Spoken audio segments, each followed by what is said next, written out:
만나자 했던 날이 그 시간이 흐른 날 너와 나 생각해봤어. 무슨 일일까? 아니 무슨 말을 할까? 아니 무슨 옷을 입을까? 그렇게 금요일이 왔어. 너의 발을 맞추려 할 때마다 넌 빠르게 걷는 걸 느껴. Oh my mind. 말도 못한 채 네 옆에 서 있는 내가 널 안아볼 수 있다면 여기까지였던가 거길 가도 될런가 애매하기만 하다 나의 손을 그어주던가 네가 나를 잡던가 잡힌 손을 주던가 오늘도 이렇게 너를 보낸다.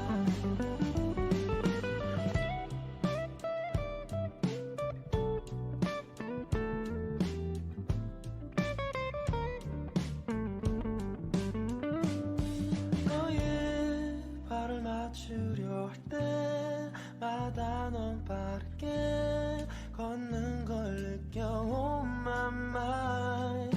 말도 못한 채 네 옆에 서 있는 내가 널 안아볼 수 있다면 여기까지였던가 거길 가도 될런가 애매하기만 하다 나의 손을 그어주던가 네가 나를 잡던가 잡힌 손을 주던가 오늘도 이렇게 너를 보낸다.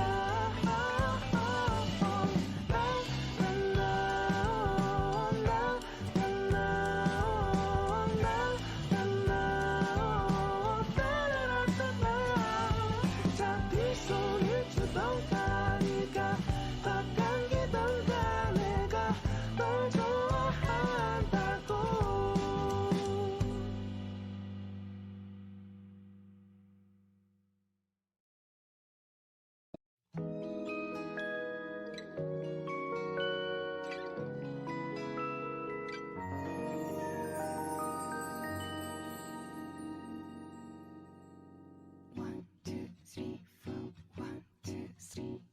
너 그래 너 요새 너 조금 이상해졌어. 자꾸만 시도 때도 없이 시무룩하고 고민이 생겼니?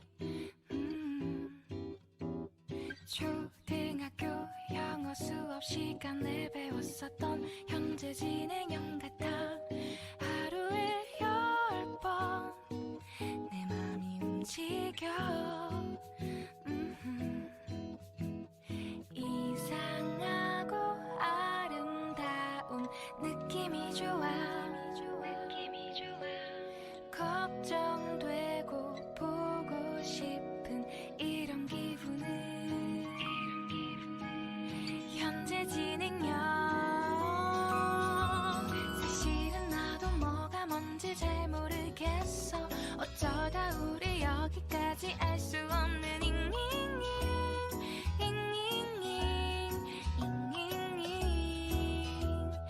비동사 플러스 ing LOV를 붙여보면 사랑인 것 같고 say goodbye를 붙여보면 헤어질 것 같아서 ing just ing 내 맘은 아직 ing.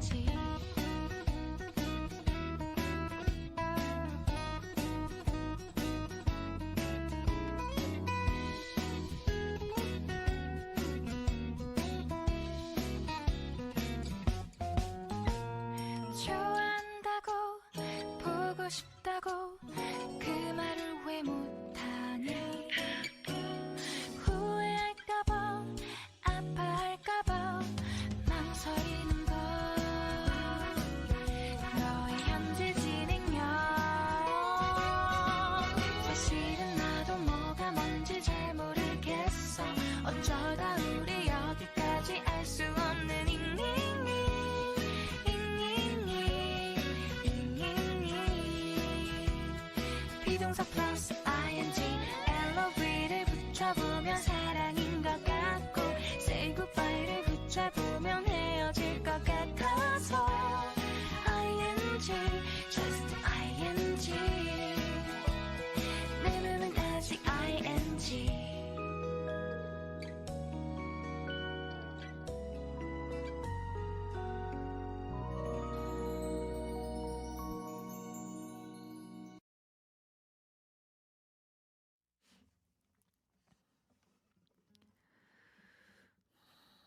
곧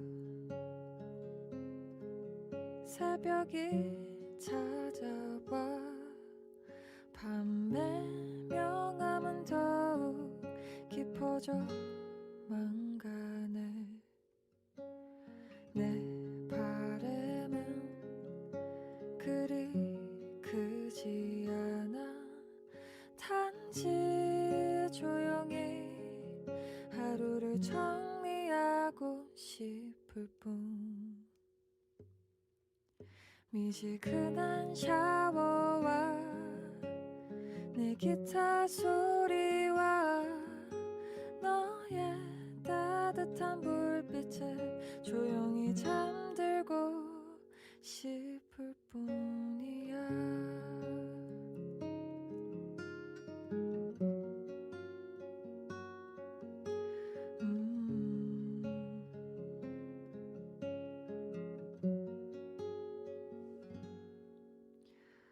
또 이 새벽이 지나면 난 널 다시 만날 수 있는 내일을 기다려야겠지. 이 순간이 짧아도 또 다른 내일을 위해 날 달래줄 너가 고마울 뿐. 미지근한 샤워와 내 기타 소리와 너의 따뜻한 불빛에 조용히 잠들고 싶을 뿐이야.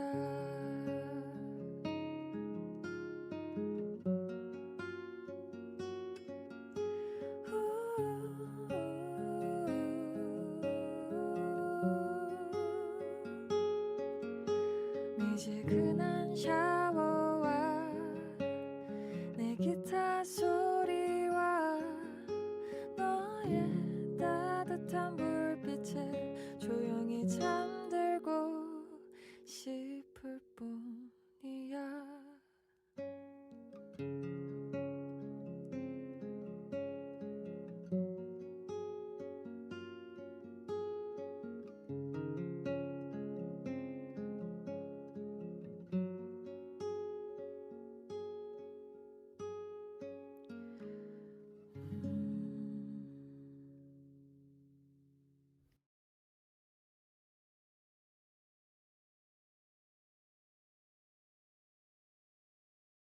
All right. Hello, everybody. Happy Halloween. Thank you so much for being here.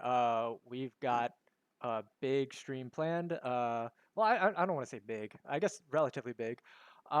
We're playing Curse of Strahd tonight, so it's gonna be a vampire horrifying adventure campaign in essentially like the D&D equivalent of like Transylvania.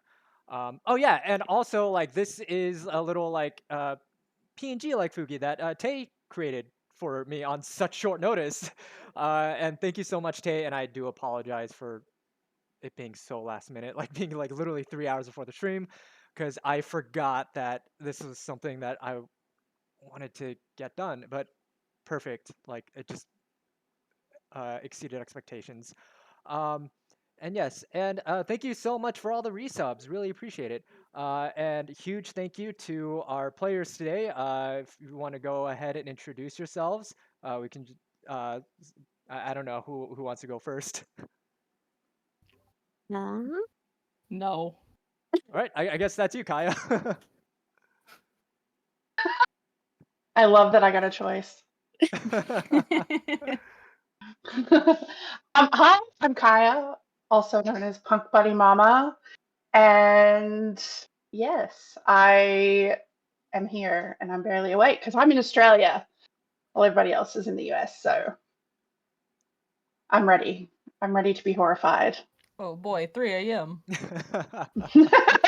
No, it's actually 10:12, but Right. I see. That's very early for me. Well, thank you so much for being here, and What? thank you so much for Yeah, being part of this. I'm excited. Yeah, I'm excited. Thank you so much for being here. But I'll go ahead and Okay. introduce myself. Hello, I'm Annabelle Sabine Vidas, aka just Annabelle SV. I'm an Aquarius. My favorite color is purple, and I am alive. Hooray! Oh, I love it. We love live VTubers.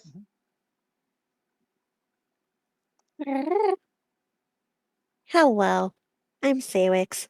I'm a cat girl. Sometimes I'm not a cat girl. Today I am a cat girl. Until we get into the game, then I'm a half elf. I don't know what that means, but we'll find out, won't we? Hooray! Yes. And earlier you were what is it, like the one of the Hollow Knight vessels? Yeah, I was a vessel earlier. There we go. We're just cosplaying today.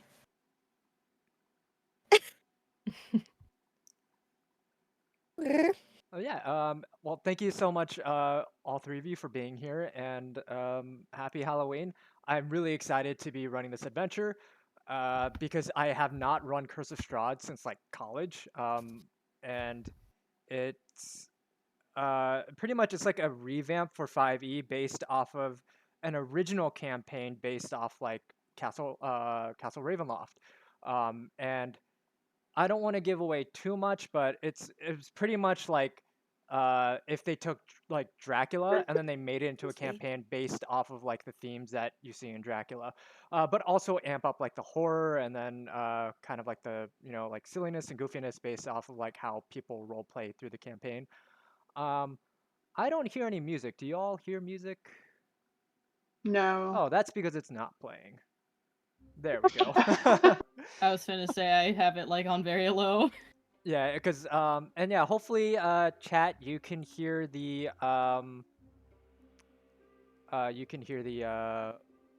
music. Let me know if not.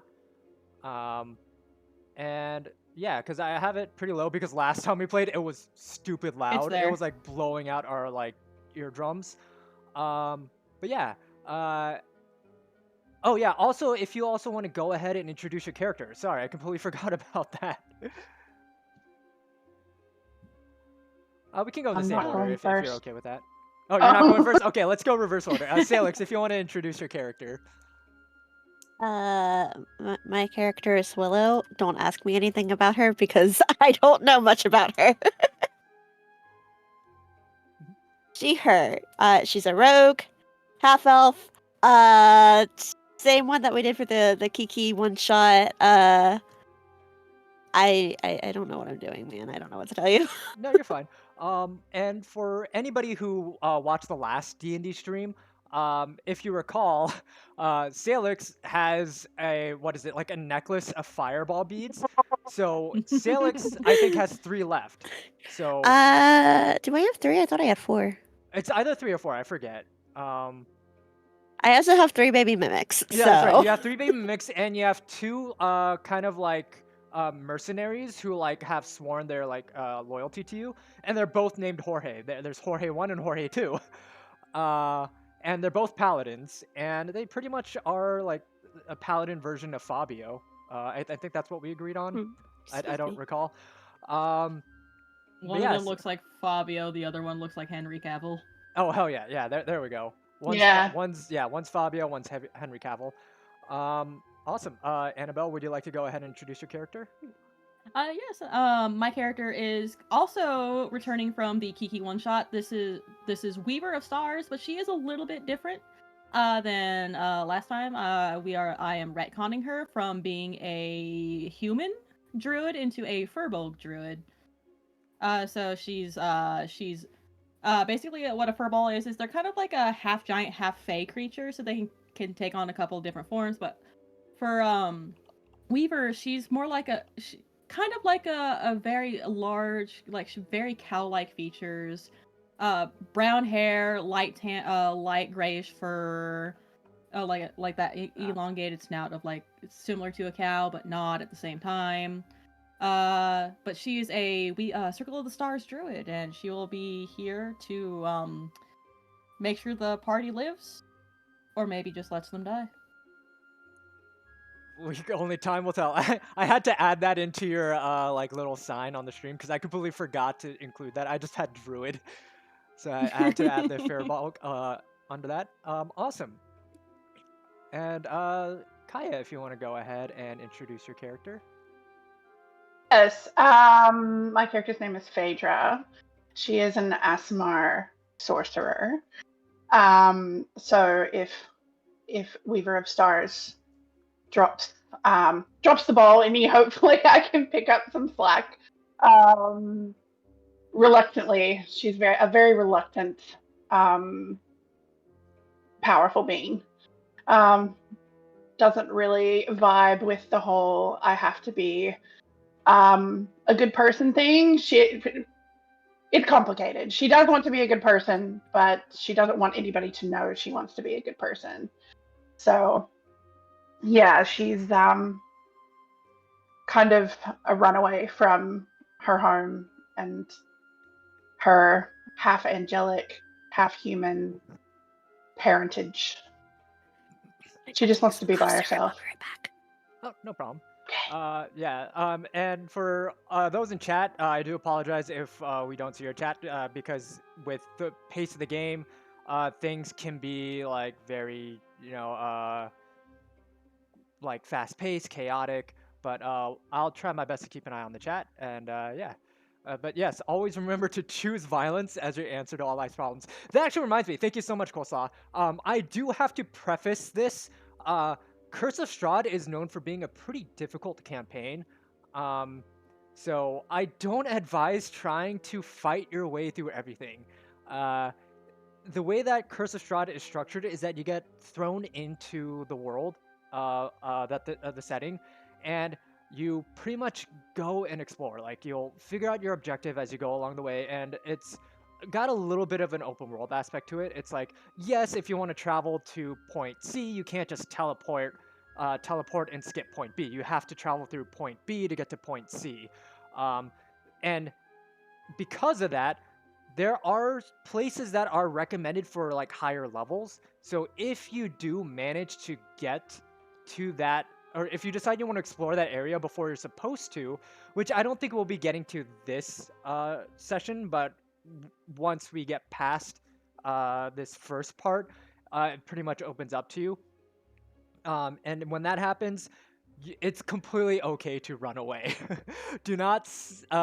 It's ultimately your choice. It's your decision on if you want to try to power your way through. But if you find that it is too difficult of combat, there's no shame in running away. That being said, while we wait for Salix to return, I'm gonna look up some more things that I might need because also a lot of this is randomized. A lot of it is going to be luck of the roll. So the type of encounters that you face, whether it's friendly or malicious, whether it's combat, and if it's combat, what type of enemies, how many, that's going to be all randomized and it's going to be based on the roll of the dice. So I don't even know what you're going to be facing ahead of time unless it's plot specific. So Well, that's reassuring, isn't it? so it can be easy, it can be difficult. It's going to be completely up to the dice.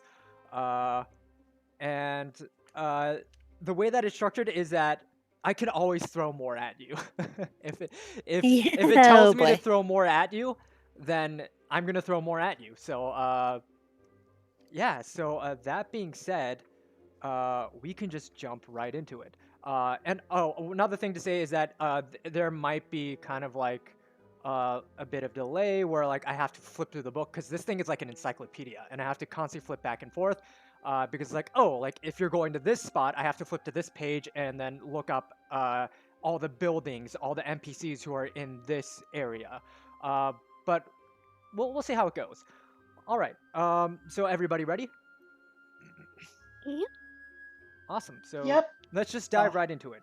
So you are all back together. You finished your last adventure with going through being a hired help for a delivery service in a small seaside village on the edge of the Sword Coast near Waterdeep. And you now find yourselves in pretty much like a typical old tavern. Uh, nothing really of note. You travel together looking for the next adventure. You find yourself in some unnamed village with an unnamed tavern. You're weary, you're thirsty, you're hungry, and you decide to stop by for a night of rest as well as, just to kind of refresh yourselves and then just soak in the merriment of the company and the music and the liveliness of the tavern around you. So, with this being with you being kind of seasoned adventurers at this point, Salix, you along with your Jorge's are level 4, uh, or Willow rather, sorry, and Phaedra and Weaver of Stars, you are level 3. That's kind of where we are leaving off, and also Phaedra is a new companion to you. So Fion, who you adventured with previously, thought, you know what? I had enough adventuring. I've got my riches. Yeah. I got a flying broomstick. So I'm gonna see what's next in life. And Valid. while you, Weaver of Stars, and Willow were traveling and came across this tavern, you were surprised to see that there was an Asimar sorcerer within this tavern, because while Asimars aren't not rare in your line of travels. It is not something that you would. An Asimar is not someone that you would come across in this part of kind of this region, especially not in this village. So you kind of decide to party together, have merriment, spend some time together, and get to know each other. Um, but being that you are now in this dull tavern in this nameless province, um, it is but another span of time between these challenges of true adventuring. So, while you're, having this merriment drinking, there's music going around with different instruments. People are singing, throwing coins, gambling, playing cards. They're doing that like knife game where you like have to like go really fast with like stabbing the knife in between the fingers and you can't stab yourself. You see a lot of rogues doing that. So Willow, that might catch your attention. And then outside the windows, a fog rolls in, thin at first, but then it gets heavier and heavier. And it might not be something that people notice at first because of all the merriment around, but then as it starts getting thicker and all you can see outside the windows is just this thick sheet of fog, uh, the people start to kind of like, get each other's attention to kind of look outside, and the sounds of the music start to kind of die down, and the laughter and then the shouting, loud talking kind of comes down to a whisper and like a hushed speech amongst each other.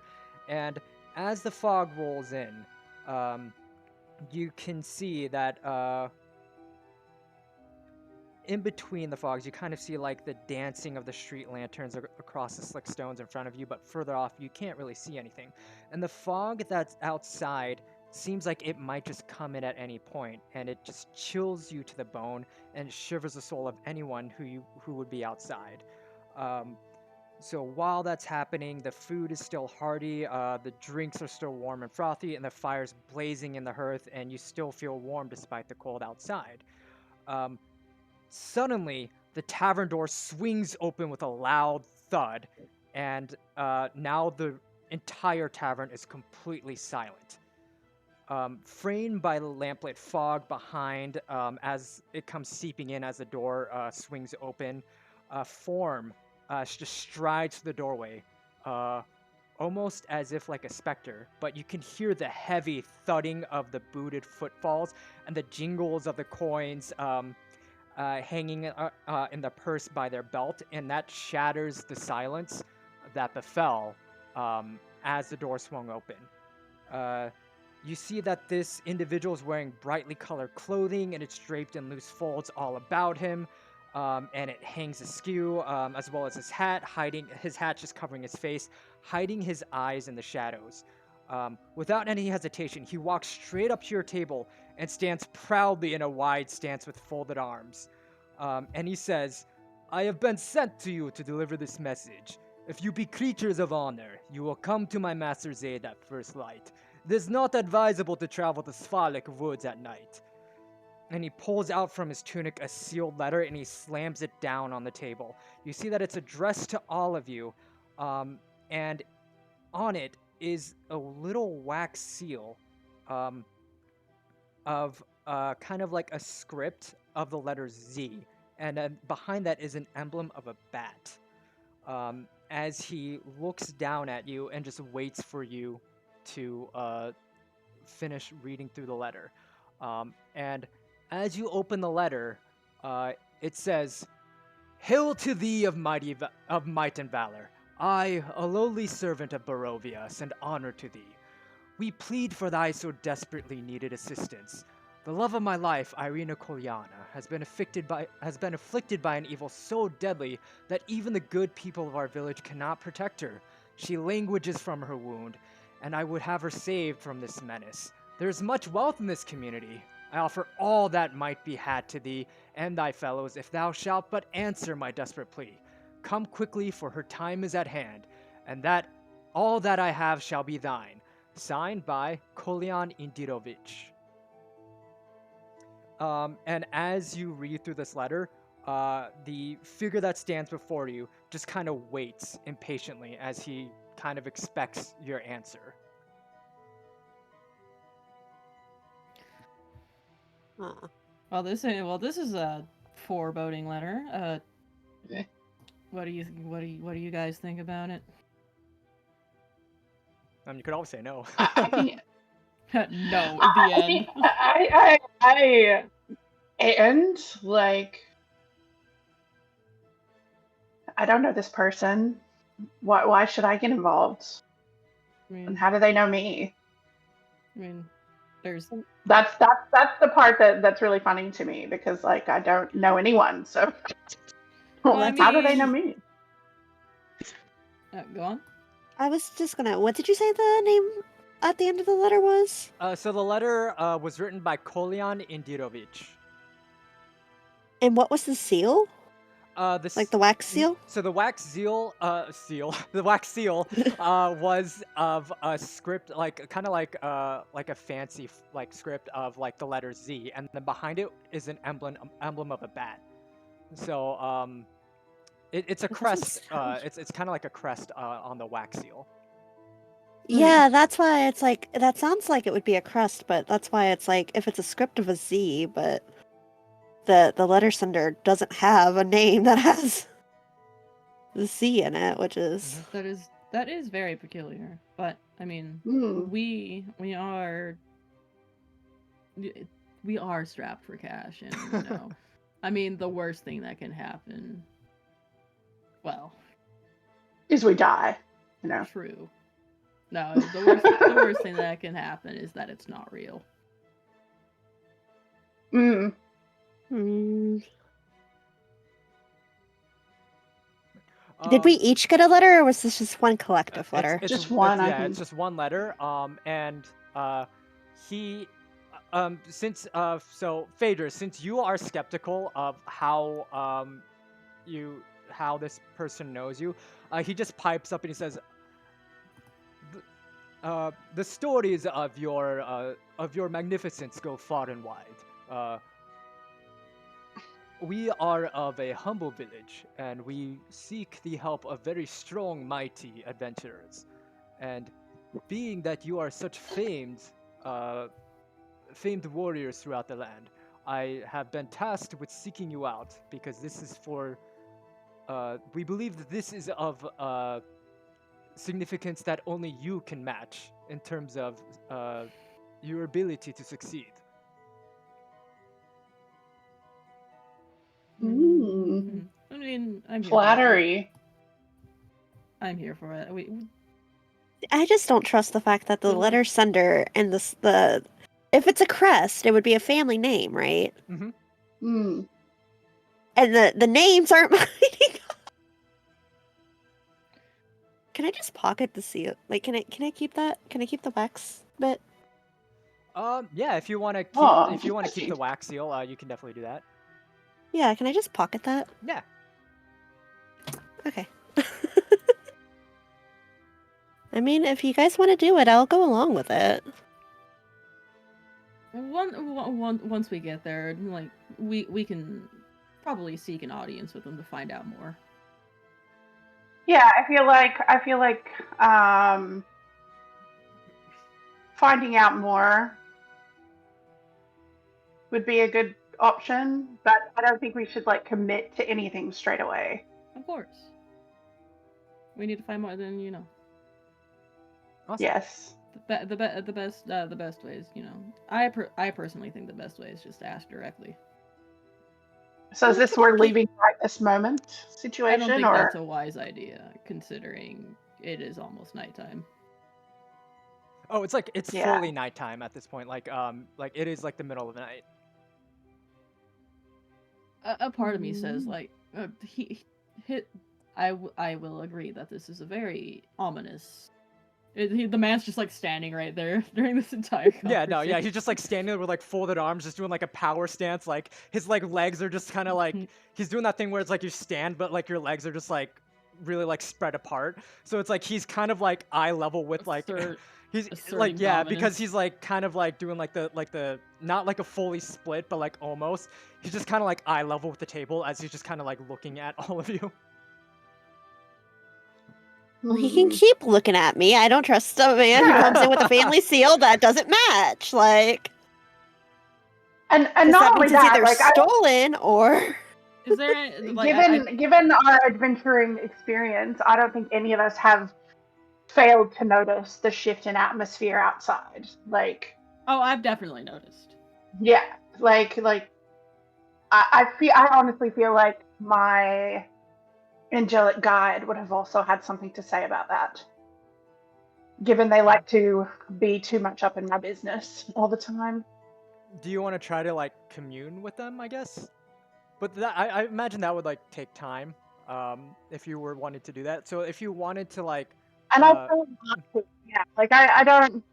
She talks to me more than I talk to her. Okay, Let's put it that way. But I feel like there definitely my hackles are raised, as it were. It definitely feels not great outside.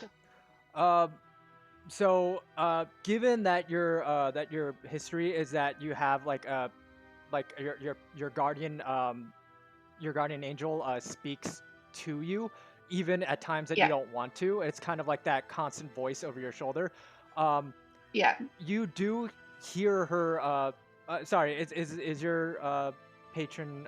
Yes. Okay. Yes. All right. So she speaks to you. She's kind of like sussing out the situation, and she tells you kind of in your mind, wherever this letter came from, there is definitely a great evil lingering. So that's the vibe that she gets. But anything further than that, her vision is blocked. Yeah. Yeah. She said the right words. That's the problem. She says the right words to get me interested. Have to destroy the evil. Oh my god, I have to destroy the evil. I know, it's so inconvenient. We're just having a drink, playing some cards, and this dude shows up. I mean, that's kind of what we do is we go around and problem solve. So I mean, what's a little bit of mystery to the problem, He could have waited till the morning, I guess.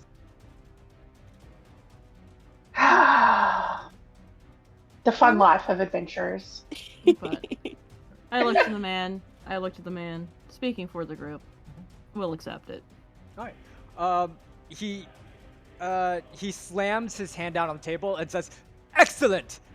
I have no doubt that you will be very, very successful, and our townsfolk will be quite pleased to see that you will be coming to their aid. Now, take the west road from here, some 5 hours march down through the Svalak woods. There you will find my master in Barovia." And then as like everybody at this point, like around like the tavern, you notice they're all just staring at you and staring at this man, like doing the splits, like just eye level with the table, as he's just like JoJo pose. Yeah, exactly, as he's just JoJo posing and giving you like this quest essentially. And they're just kind of like silent, like coughs, like people clearing their throats. And this man, like he goes from the splits just like straight up, like his leg just straighten up, and he's standing at full height. He walks straight to the bar. And he says, "Fill the glasses, one and all. The throats are obviously parched." And he drops a purse of like heavy gold on the bar, and it just thuds with a loud clink. And with that, he walks away, like out of the, like away from the tavern and back into the fog. So the tavern like comes back to life. Everybody cheers, seeing that this man just came out of nowhere and paid for a whole round of drinks for everybody. Music picks back up, although somewhat subdued because people are like, "What the fuck just happened?" Because this is like a small town. Like stuff like this never happens there. So now the letter's just lying before you on the table, and you have your quest. How would you like to proceed?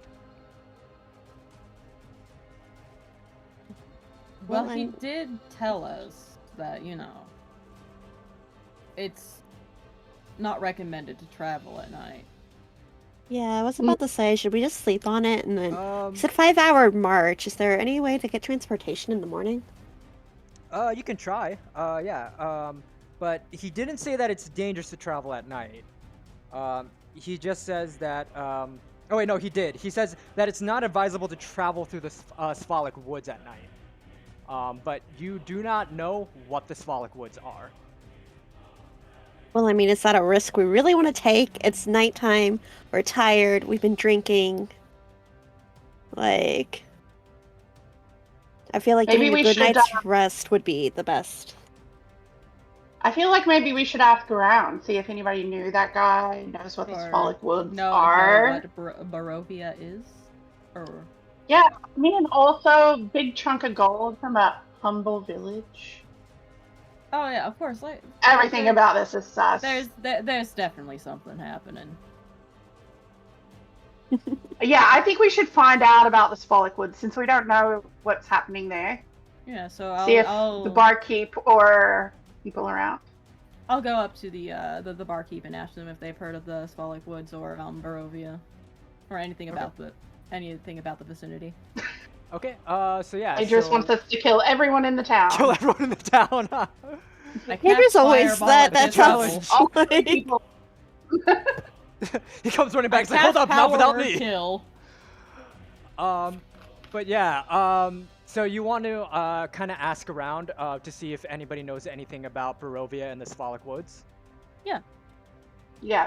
Okay. Yeah, so you walk up to the barkeep and he's just kind of like pouring out drinks as he like pockets this like, and like he counts out like this big like bag of gold that was just dropped on his counter. What would you like to ask him? I would like to ask him if, like, just, do you know anything about this town? Do you know anything about these woods? Is there anything we should look out for? Is there any pertinent things that have happened, or any rumors people have heard about either of these places? So you question him about kind of like the contents of the letter, the warning from the messenger, and he. Let me actually turn down this music a little bit. It's a little bit loud. Very intense for the tavern. Yeah, it's just weird. So yeah, and he looks at you and he goes, "Had a little too much to drink. There's no such place as Barovia around here. There aren't any woods around here either. This is a small town. I never heard of the Sphalic Woods before. Is this a joke? Are you trying to pull a fast one on me?" That lovely fellow that just came in through here. You heard the gist. He gave us a letter, told us to go to this place. We're just trying to fact check and get everything in order before we decide on our next course of action. Well, I don't know about any of that. He came in here and paid for everyone's drinks, so that's fine by me. He didn't cause any trouble. But in terms of what he was talking about, I can't really help you there. I had no idea what he was talking about. Intriguing. Thank you for your time. All right. Interesting. And so he just goes back to like counting the money. Of course he does. Would there be any possible way of like have any of us like ever heard of Barovia or these woods, or like would any of us know the history or anything like that? Yeah, if you want to go ahead and give me a history check. Okay. History. That's a 21. 21. Damn. With a 21, I will say that Barovia does sound familiar to you.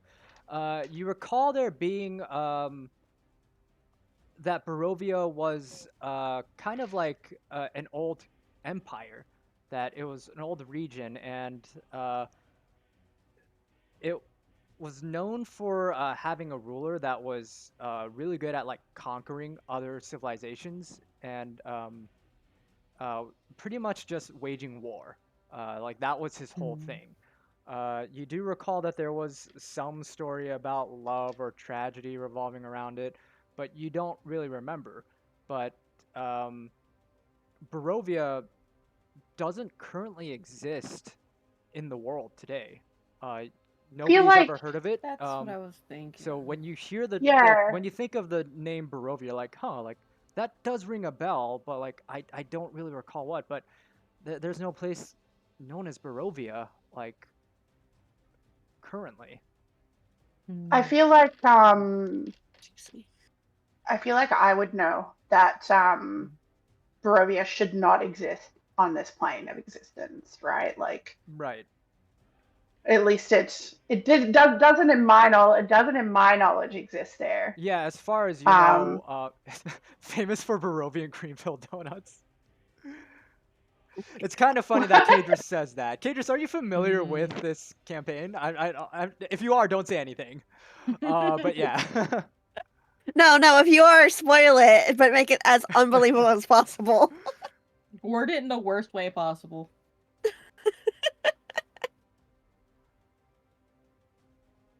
Mm.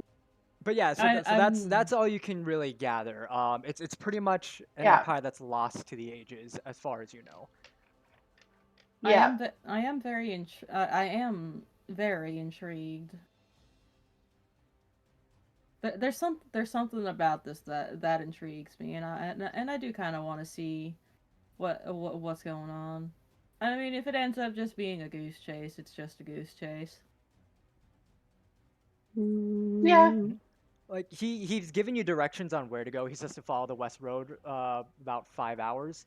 Mm-hmm. And it's up to you on when you want to embark on that journey. If you want to prepare, if you want to get some sleep beforehand, if you want to head out at dawn, that's up to you.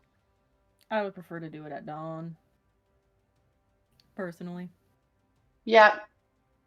I mean, Mm-hmm. I obviously don't have any problem with darkness. Hmm. Um, given obviously, given that I am a light bringer, I guess, in a way. But yeah, I think that's a Make very light. good idea. To sleep off our festivities, as it were. Sounds good to me. Okay. Yeah, get some rest and then you can do any last minute prep in the morning. Okay. Yeah. The tavern, there's like an inn across like the street from the tavern. So you all head to bed, and the fog is thick. Like it's still there. Like you struggled to even find your inn with the fog being so thick, but you all head to bed. That night, as you sleep, you dream of uh things. Oh wow, that music change was perfectly timed. You dream of like it's as if the fog outside is entering into your dreams. You have a restless sleep. Um, you dream of bats flying up, and all three of you have the same dream. Oh, I guess all five of you. All how many of you are there? There's 8 of you, including the mimics. All of you, with the Jorges. You have you have this shared dream of a dark night sky with a castle looming over a cliff, looking down on a small town, and then bats just fluttering in the night sky with just uh, obstructed moon. So it's very much a dark night, dark evening, uh, and that's all you keep hearing. You keep hearing the fluttering of bat wings just en masse, like hundreds of bats flying in the sky, and as you sleep restlessly, um, all of you suddenly awaken with a start, um, like as if with a snap, and you are no longer in the inn. You're no longer in your beds. You find yourself waking up on in the middle of a road, um, and you don't really recognize where you are. Let me go ahead and switch the map over. What did I just do? Hold up. What did you just do? There we go. And let me zoom out a bit so you can see the entirety of the map. And feel free to zoom out on your end as well. So on the right side of the map, you find yourself where it says point A. That's where you find yourself. You are just on the middle of a dirt road. It's very dark. It is what it should be daytime, considering like how long you think you slept, but it is the middle of the night. And you see that there are like thick trees all around, like on both sides of the road. It's just nothing but woods, like trees so thick that it almost seems like you wouldn't even be able to walk into them. Um, and as you look around and survey, you see that there are black pools of water standing like dark mirrors all along the muddy roadway. The giant trees around you, they loom on both sides, like I said, because it's such thick forest. And the branches are clawing at the mist and the fog around you, almost like they're trying to reach for you and pull you in. So that's where you find yourselves now. Fun. And I know it's kind of spoiler, like on the map it says Barovia, but just for the sake of like, your characters don't know where you are. Mm-hmm. I got Right. Hmm. Okie dokie, that's. Huh. Can I like I know we're surrounded and everything. Is there anything I can do to like try to gauge which since I do travel around a lot, is there any kind of way I could orient ourselves in like from the town that we were in to here, if there anything that matches that particular like Geography? geography, yeah. It is completely different. Like, go ahead and give me a nature check, I would say. Nature. Did you say what time of day it is when we wake Yeah, up? it's the middle of the night. So it is just dark. Ouch. 11. Wait, maybe I could cast light so we can actually see what's around us. Sure. So while Weaver Stars does a nature check, you cast a light to kind of give them a better like survey of the area around them. And you do notice that there, with the light shining, that there are like you can see the trees a bit more closely. They're kind of like old, like decrepit, like twisted trees, almost like as if like the way that these trees grew, like you kind of feel like they grew painfully, like they felt the pain of the way that they twisted and curved as they grew, and it doesn't look very natural for any trees that you're used to. And you can kind of see like the moon peeking behind some clouds up like in the sky. But other than that, you're just on a muddy road, and that there's like pools of water, like puddles around you all around, and it could have rained recently, from what you gather. But yeah, also like once you notice that as you shine your light, that there are like all these like tiny like eyes looking at you from deep inside the trees, like now that you have like a source of light, and they all just kind of like look at, like kind of like notice like your they become aware of your presence. And they're like from like different creatures, like you see like that there's like different like shining eyes in the dark, like behind bushes or like in the branches, and then you hear like rustling as like they run away, like you hear like flapping of wings as they like fly away. But yeah, and you notice that the fog around you is still very thick. Fun times. And the fog seems to be No. getting thicker as like it goes into the woods. Like as you look off into the trees, like Hmm. you can't even see what's beyond like your immediate line of sight into the trees because the fog is so thick all around like the tree trunks. Yeah, I was Hmm. about to ask if there's like any sense of like, is there like light from a nearby anything like that we can see, but the fog's too thick. Not around your immediate area. You don't really see any sources of light as far as you can see, other than the one that Phaedra is holding. I see. Oh, sorry. Just trying to see what my No problem. vision is like in dark. How far is it? Ah.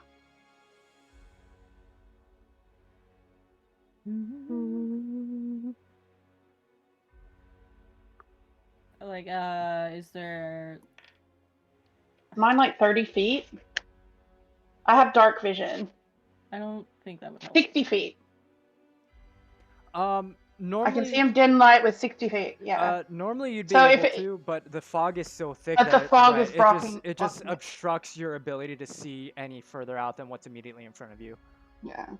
Clearly a mystical fog and not For actually sure. a regular fog. For sure.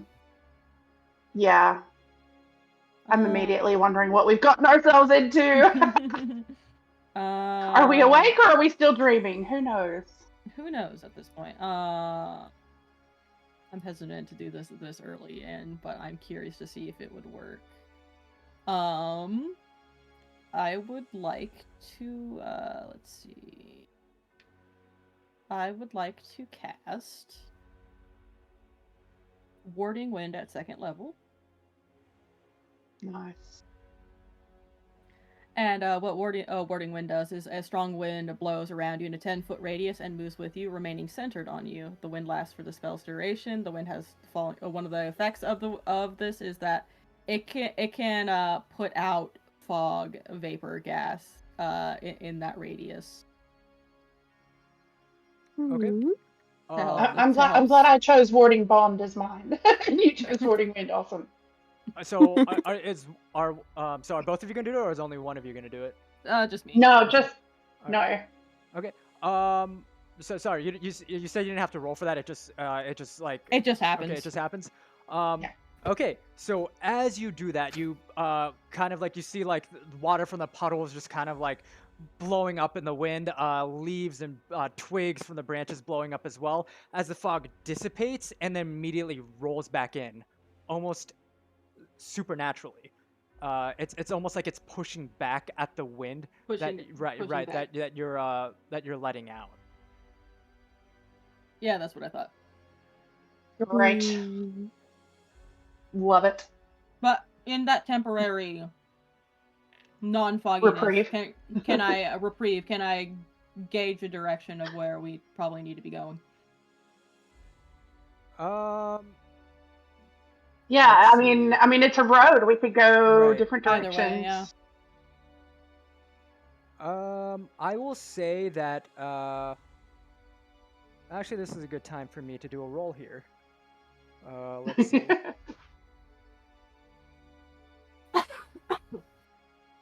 Okay, so I'm gonna do a roll here to see if something happens. Okay, and then I'm gonna do another roll. Oh boy. Well, that's reassuring. Also, the warding wind lasts for 10 minutes, so I'm just gonna keep doing it. Exhausting. In and out. Only for 10 minutes. Interesting. That's not at all concerning. Oh, It's Jover. We are in Silent Hill. It's Jover. So I wasn't expecting this. So Werewolf. as Oh, you, God. I'm gonna have to flip over to the appendix here. Let's see. Oh God.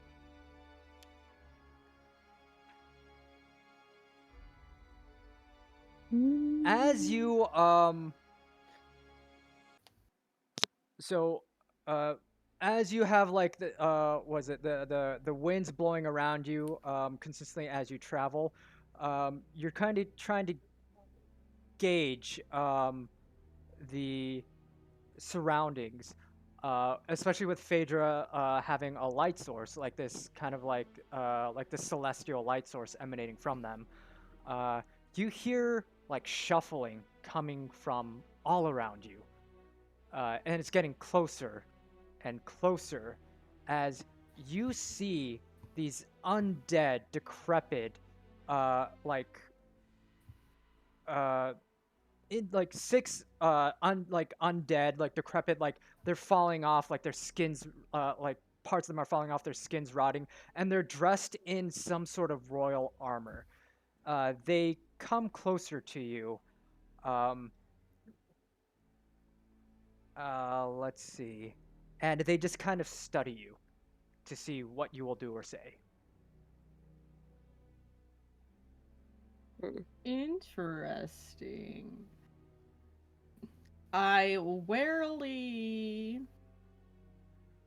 I will move a little bit more forward. Kind of like very, very guardedly, and then I will just say, "Hello, can we help you?" So you ask, as they just kind of stand there and they just stare at you, kind of studying you, but they don't respond. So they're Maybe they don't speak common. Anybody got to speak to the dead around here? I can speak with animals and plants. but they seem intelligent enough if they're just kind of standing there looking at us. All of you give me an insight check, upon like Can witnessing this this interaction. So insight What would be is- like a d20, 16. plus, would it be wisdom? Let me double check. It Plus your says wisdom modifier. Plus wisdom modifier. D20, you said? Yes. And if you have proficiency, you add 2 in addition to that. So for Punk Bunny, that would be 9 plus your wisdom, and for Salix, that'd be 14 plus your wisdom. This Winston. Okay, and when I'm looking at that, it's the +0, or is it the 10 that's like the baseline? So it'd be the +0. If you're wisdom, Okay. under wisdom, if it says +0, then it would just be 14. And then if you're proficient, you would add 2. Proficient. I got a 10. You got a 10? Okay. Yeah, so the +0. And then proficiency bonus. The proficiency bonus is if you're proficient. just okay. So Oh, so like I've got a 2 proficiency bonus. Right. If you're Is that right? proficient in insight, then you would add 2 to your roll. Gotcha.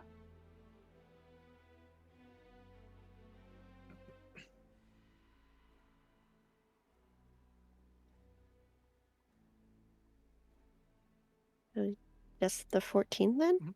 So with a 14 and a 16, you clock that they understood you. They're just watching to see what you're gonna do. They're waiting to see what you're gonna do and what you're gonna say. So sorry, could you help? Could somebody look at my sheet? Yeah. No, if you want to take a picture of your sheet, yeah. It says next to insight I've got 3, and it's ticked. So does that mean I'm proficient? Yes. Okay, so mine would be 14. Okay. A 14. Okay. Nice. So all of you clock that that they understood what you said. They understood your greeting, and there's just it's like they're studying you. Okay. In that case, I will Very much is stay. silent I will stay in this position and ask them, and I will, and I know a couple languages, but since they understood me in common, I will ask them. We woke up on the streets and on this road, and but we would like to know where the nearest town is, or even perhaps Barovia. So we wish to know which direction. So these like undead zombies, you see all of them in unison lift up their like their arms, like an arm, and then point in the direction past you. So and then one of them speaks up and says, Esther welcomes you to the land of Barovia. And then as they just point off to a direction that they want you essentially to travel to, they slink back into the fog, into the woods. During this I'm entire dead conversation, GPS. like the entire duration of this conversation, I just could not hear anything they're saying because of the wind tunnel. It's like, what? We're just in wind. Thank goodness they pointed, right? True. I will say you heard them. It's like their voices were booming through the wind. In your ear. Mhm, Okay. like, But right in your I've ears, I've right. I've dropped the gust. I've dropped Okay. it after they leave. Oh, I guess. I our guess we're going that destination way. is This way, yeah. Deeper into the woods. Okay. I just want to know what would happen if we went the other direction now. You can. Yeah, if, you know if what? you want Fuck to. it. Let's go to the other way. You want to go the other way? No. You can. Other direction now, just to see what happens. You can go that way. The book does account for that, so if you want to do that, you definitely can. I will be waiting right here for you. Hey, who wants to come with me? Let's see, I've got George 1, 2, and 3. Are the Jorge's gonna follow me? I just want to see what happens. Are we just gonna? Is it just gonna magically loop us? Is it just I going bet you to? it's going to magically Oh, yeah. outside Try. the game. It's probably just gonna loop us. It'd be funny though. Look, I'd have to. I find haven't finished my sleep. Lost honestly. Woods ass motherfucker. I'd have to find that section because there is there's like a It's like one of the section joke endings for, in like Silent Hill. going the other way. Hold up, where? God, this is such a dense book. And here comes a giant dragon. Undead dragon. This can only end up two ways, yeah. Okay, here it is. I love that my mom is totally silent right now. Like, thanks. All right. So who's going the other way? Willow. Willow, Well, by yourself? I mean, she's taking George 1, 2, and 3 with her. Does that count? Okay. Wait, there's 3 Jorge's? I thought there were 2. yeah, No! there are 3. Oh, the one of mimics. them's 3 mine. Jorge's. There are 3 Jorge's and 3 mimics, and one of the Jorge's is mine. Oh, one of the Jorge's is you. Okay, so are you sending your Jorge to go along with Willow? No. No. Okay. I'm taking the mimics, though. You're taking the I've mix? got 3 Okay. baby mimics. Okay, so as you head in the other direction, you started to notice that the fog around you gets thicker and thicker as you leave behind Phaedra and Weaver of Stars, to the point where you can no longer see them heading in the opposite direction. So, with that in mind, please give me a Constitution saving throw as you become no. engulfed in the fog. If this is how I die, so be it. It'll be funny. What do I roll for the Constitution? We then It's found a Willow D20. hanging from. We then. I'm then- telling you right now, you have to roll a 20. Oh, cool. Nope. 20 plus. Oh. Oh, it's a 4. Oh my god. We then find Willow hanging from like one of those electricity poles outside. Oh god. This is why you check the Midnight Channel, folks. Give me Constitution rolls for your 3 mimics and for your 2 Jorge's. So that's 5 more rolls.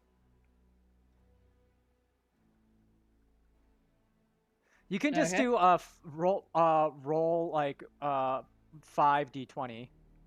Huh. Yeah. Okay. So that was a Oh one. no! Those 2 natural ones and a 2. Okay, so yeah, do you, let's see, so let me pull up Jorge's. Does Jorge have anything in Constitution? +3 in Constitution, okay. Beefy boys. So we're gonna have to allocate this. So we're gonna do the first 3 are the mimics, and then the two after that are the two Jorges. Oh Um, no. So let me pull up a mimic character sheet, like a mimic stat sheet. So D&D mimic. No internet. Oh, Oh. My laptop has been having issues, so like it constantly disconnects and reconnects the internet. There we go. The mimic has +2 to Constitution. So two of your mimics, no, one of your mimics is fine. The other two, they get a point of exhaustion. You also get a point of exhaustion. The two Jorges get a point of exhaustion. So as you travel through the fog, you feel tired, just really sluggish and heavy. Amazing. okay. That's not as bad as I thought it would be. I mean, I'm not dead. I don't really know how that's going to affect things later, but I'm not So, dead yet, so. Weaver, you think exhaustion I is should go fun. pull her out of that? No. Don't let her come back on her own. Okay. So exhaustion has 6 levels of exhaustion. You're at the first level of exhaustion. 6 just and kills you. As you get more exhausted, different effects will happen to you. As you get more exhausted. Let's see. So let me scroll down here. So at first level of exhaustion, everybody who has that level of exhaustion has disadvantage on ability checks. So any check you do, you're rolling at a disadvantage. You roll twice and you take the lower number until you rest. Yeah, Kadris is right. You can sleep off exhaustion. You have to sleep, I think, at least you have to take a short rest, I think, to sleep. And the more exhaustion you have, the longer you have to sleep. So then you have to do like an 8-hour rest to get rid of exhaustion. But yeah, and as you travel through the fog, you find yourself right back where Phaedra and Weaver of Stars are. Yeah, that's what I was anticipating. That's about what I expected. This is also what I expected. So, for you, it felt like you were walking for hours trying to find your way back, and then no matter which direction you walk, you immediately found your way back. But for them, no time passed. As soon as you walked away, you came right back. So how well did that go for you? I mean, it was a good point of exercise, wasn't it? I suppose so. Burn the forest down. Yeah, I cast Fireball. Do you really? I don't have Fireball. Oh, you don't have Fireball? Willow does. That's the Fireball. I have flames. I have Flaming Sphere. That's like a halfway to Fireball. It's a very slow moving Fireball. Yeah. So yeah, what do you all want to do at this point? After that little experiment? I guess we're going that way. I guess we're going towards Barovia. It seems like we don't got a choice. Awesome. All right. So... Has Willow rested yet though? Is she collapsing with exhaustion? No, it's only one level. Yeah, it's one level, so they're relatively fine. All of them are relatively fine for now. It's just anything that they do, they're rolling at disadvantage. So they do want to try to get rest at some point. Well, hopefully Barovia ain't that far. How do the broomsticks that we got work again? So we got broomsticks, I think... Because I've got a note saying that it says it levitates and then 60 movement, but that means nothing to me, so... So that means that when you're riding the broomstick, you can move 60 feet in one turn of movement. So it's kind of like if you're just riding... Yeah, so if you're just trying to but I think it only hovers like 2 or 3, like 3 or 4 feet above the ground. So it's just kind of like a faster mode of transportation. Or if you're in combat and you want to zoom around things like that, something that you can do, or you want to cover more ground. But I will say that if you're in combat, using pulling out the broom, hopping on it, and moving, that's your action. So you can't say hop on your broom, move, and then get off and then attack. Yeah. No, I just wanted to, my feet hurt a little bit. I just wanted to ride the broom for a few minutes. Oh yeah, if you all want to do that, while we move forward. Yeah, that works. Okay, So as you move to point B, you notice that there's these two large gates. So as you're moving along, the fog spills out of the forest to swallow up the road behind you. So it's kind of like you're in your own little dome where the fog is not really like uh encroaching on your space as long as you stay on the road. But as soon as you're like going down the road, the vicinity behind you starts to flood in with the fog. Um, and ahead, jutting from the impenetrable woods of both sides of the road, are huge, two high stone buttresses looming gray in the fog. So, from the buttresses, huge iron gates hang onto the stoneworks. Dew clings with cold tenacity to the rusted bars of the iron gates, as you see that there's a like rust and a little bit of moss growing on them. Two headless statues of armed guards flank either side of the gate, their heads now lying among the weeds at their feet. They greet you with only silence. And the gate itself is shut, of course, right? Yes, as you approach the gate, you notice that it's shut. But you are still kind of like a few, like, I would say 25 feet away from the gate. You can see it off in the distance, but you are not like right in front of it. Okay, can I, from this distance, gauge how tall the gate is? It is tall. So like, I would say it's about probably like 15 to 20 feet, just eyeballing it. So it's high enough to keep out things that are outside the gate, with Right. pretty well. Mm. Let's see. That just goes that high. Sure. Now I understand why you were specifying how high the broom went. Yeah. Anyways, I cast jump. Goodbye. No, I'm joking. Oh, are we going to even try to open the gates first? I mean, if you Yeah, want to cast let's- jump, you can cast jump. Yeah, I cast jump. Goodbye. No, I joke. I mean, we were. I feel like we were invited, so if they want us there, Yeah, the gates should open. yeah. So the heads of the statues are like there's nothing significant about the statues other than their heads are just lying in the bushes. Oh, you can give me like an investigation check.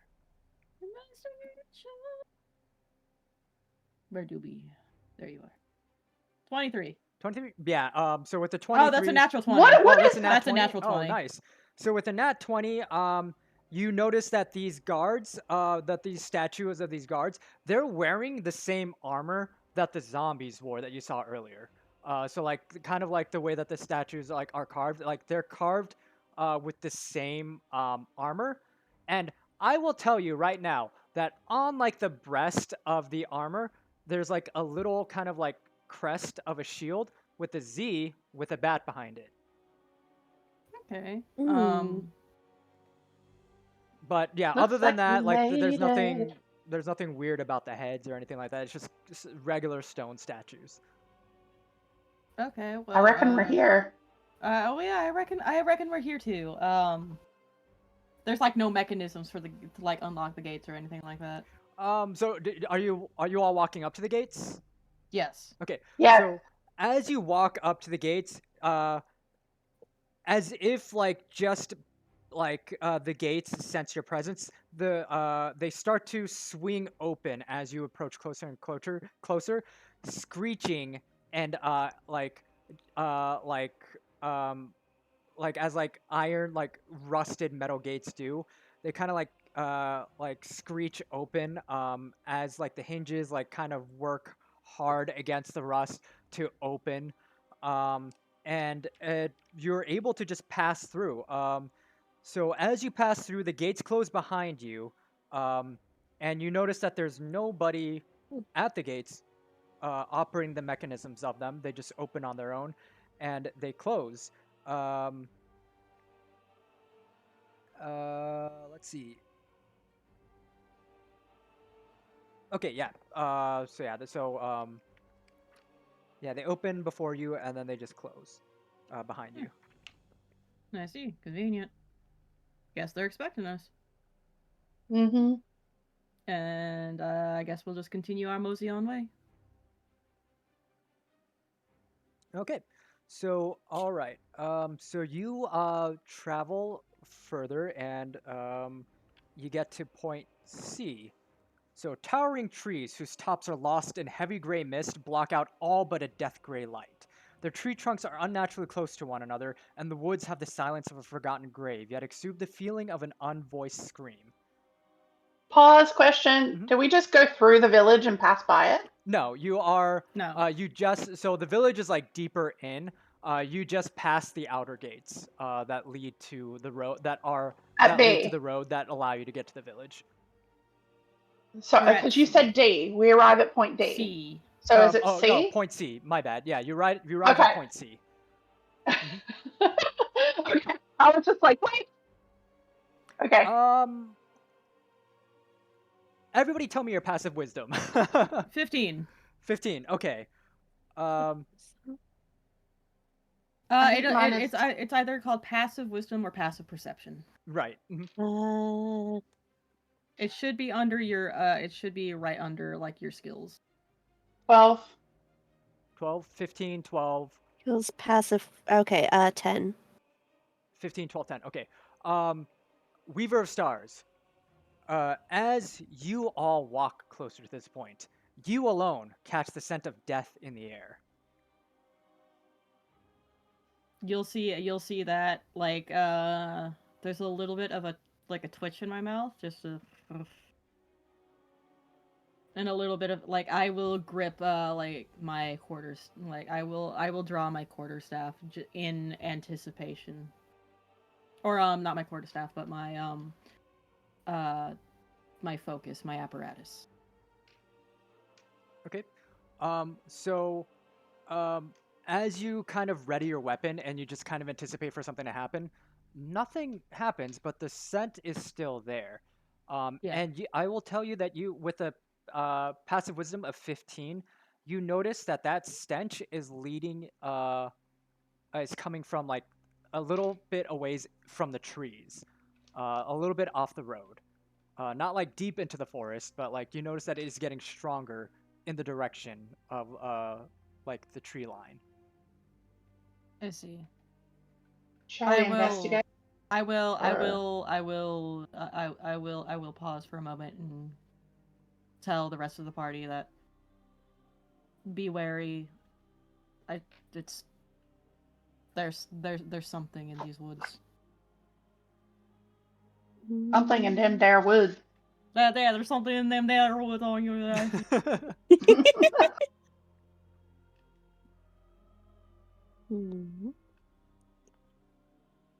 Smells like death. Interesting. I know the smell. Rotten corpses. I would probably at that point pull out my focus as well. Okay. Mom's giving me nothing.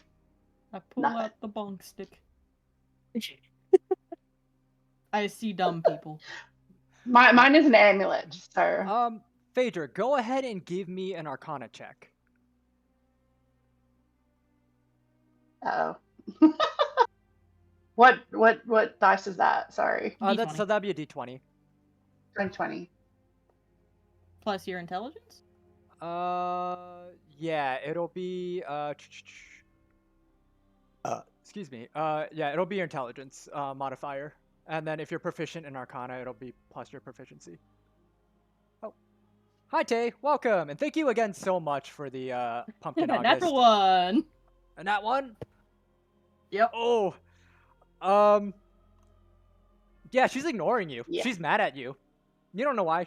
She's pissed off at you. So she's like, as far as you know, she's ignoring you. Honestly, fine. Fine. That's fine with me. She's moody. I just That's where I get it from, honestly. yeah, I just related this to the group, and well, we kind of don't have a choice but to keep pressing on. Yep. Unless But we're wary, as if we weren't wary before. We're warier.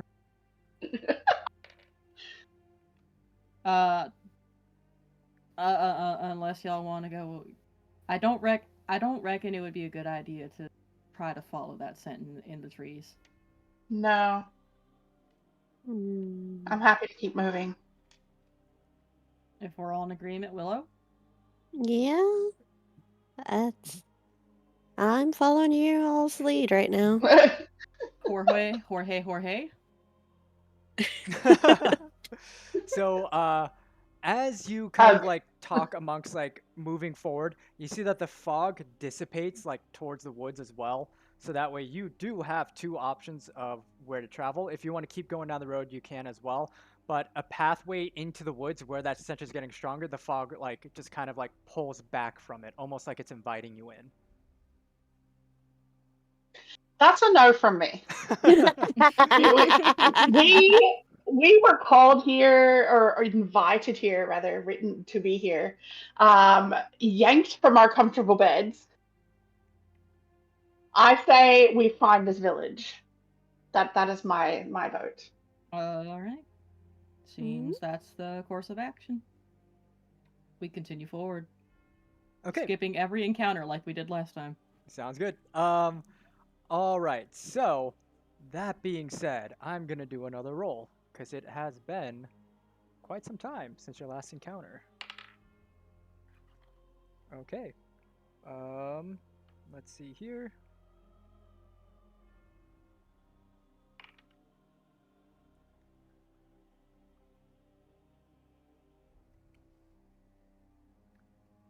Okay.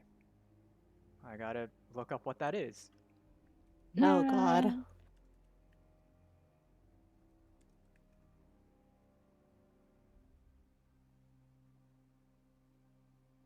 When the DM's in the appendix, we know there's problems. Yeah, Problems coming. at least we don't hear the dice rolling yet. I know. Oh, I've been Wait until rolling one them. of us. You just haven't heard No, them. no. Yeah, I was about to say wait until one of us falls off the cliff. Wait, how many? D4. I need a D4. I want to get metal D4 so that way I can use them as caltrops. Okay. So you see two kind of like berserkers, which are pretty much like wildlings, covered in fur.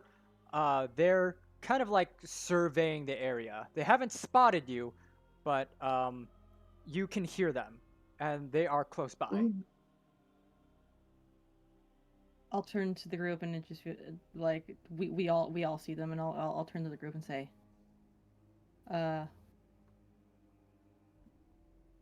these fiendlings. Well, let's be quiet, and then I will do my best to be all sneaky. Give me a stealth check, everybody. Which one is? Stealth will be under the skills tree, and it's you add your dex to it. Those skills. And this is going to be against their perception, which is Group stealth check. So the plus.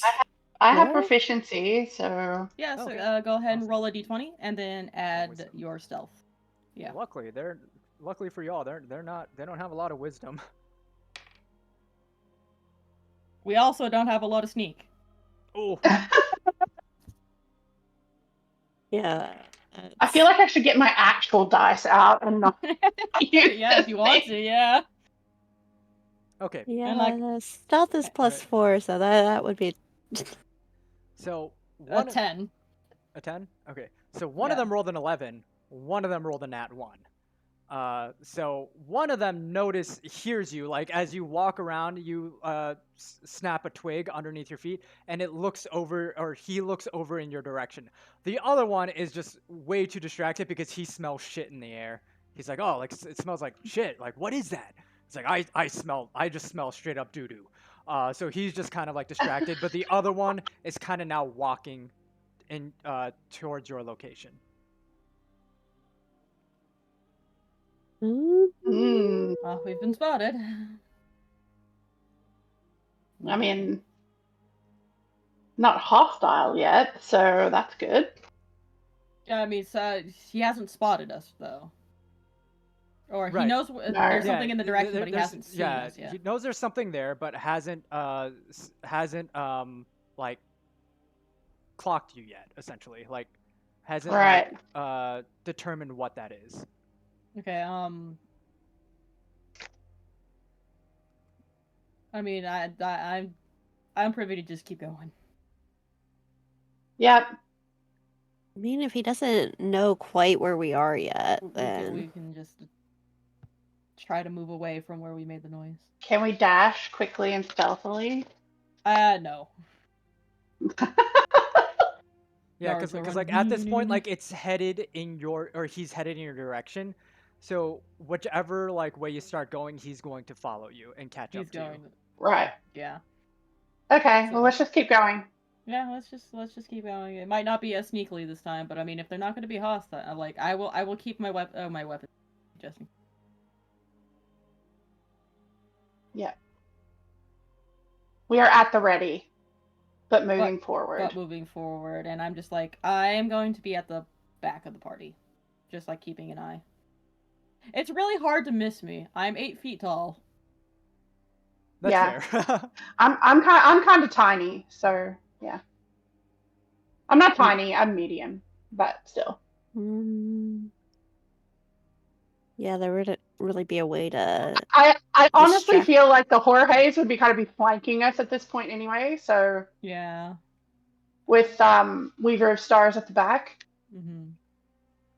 I mean, I could try to do something.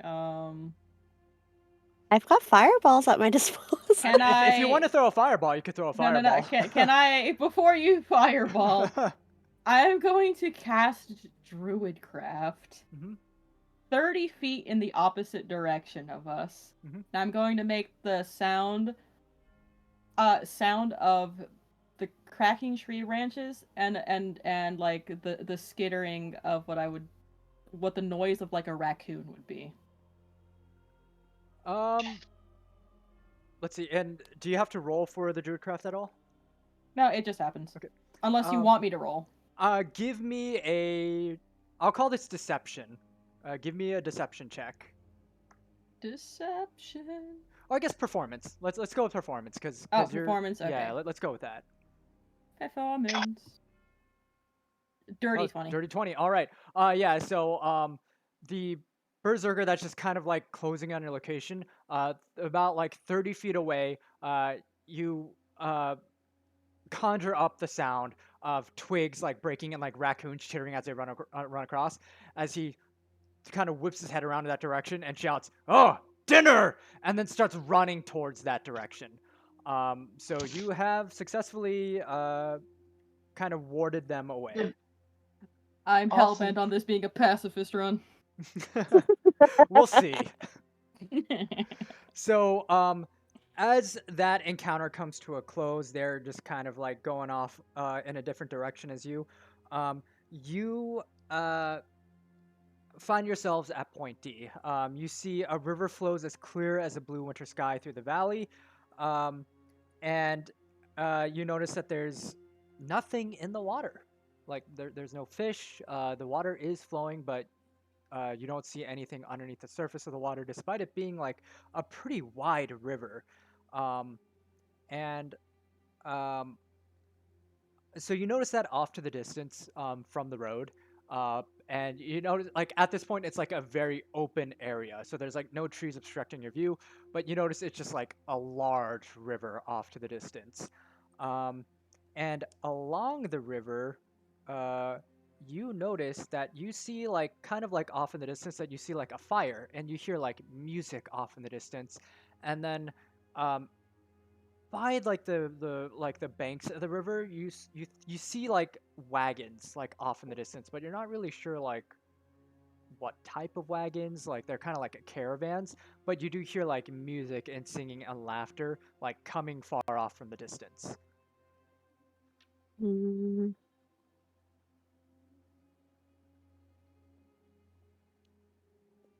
But you said we can. How far from the river are we? I would say you're probably about a half-hour walk from where you And are. compared to how far are we from the fire and such that we can see?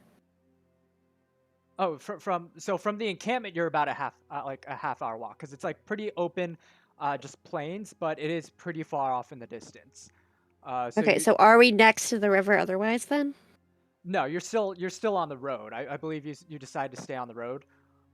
Hmm. So the encampment is next to the river. Right, the encampment is next to the river, um, and so that's kind of what you see off on point D. But you're like right where it says like 3.5, like on the road there, Mm-hmm. because from like uh, point B to F, or point B to E, which is the village, it's about like a 3.5 hour walk. So I Mm-hmm. would say you're about like 2 hours from a 2 hour walk from the village now. Mm, I am interested in the encampment because that's kind of the first sign of life that we've seen, like actual living life. I'm interested Other in the than river. I mm, mean, if y'all are curious about the river, I am also curious about the river too, personally. we Like, Okay. should I check want to it out. know how wide, how deep, how fast moving is it? Would crossing it be a viable option?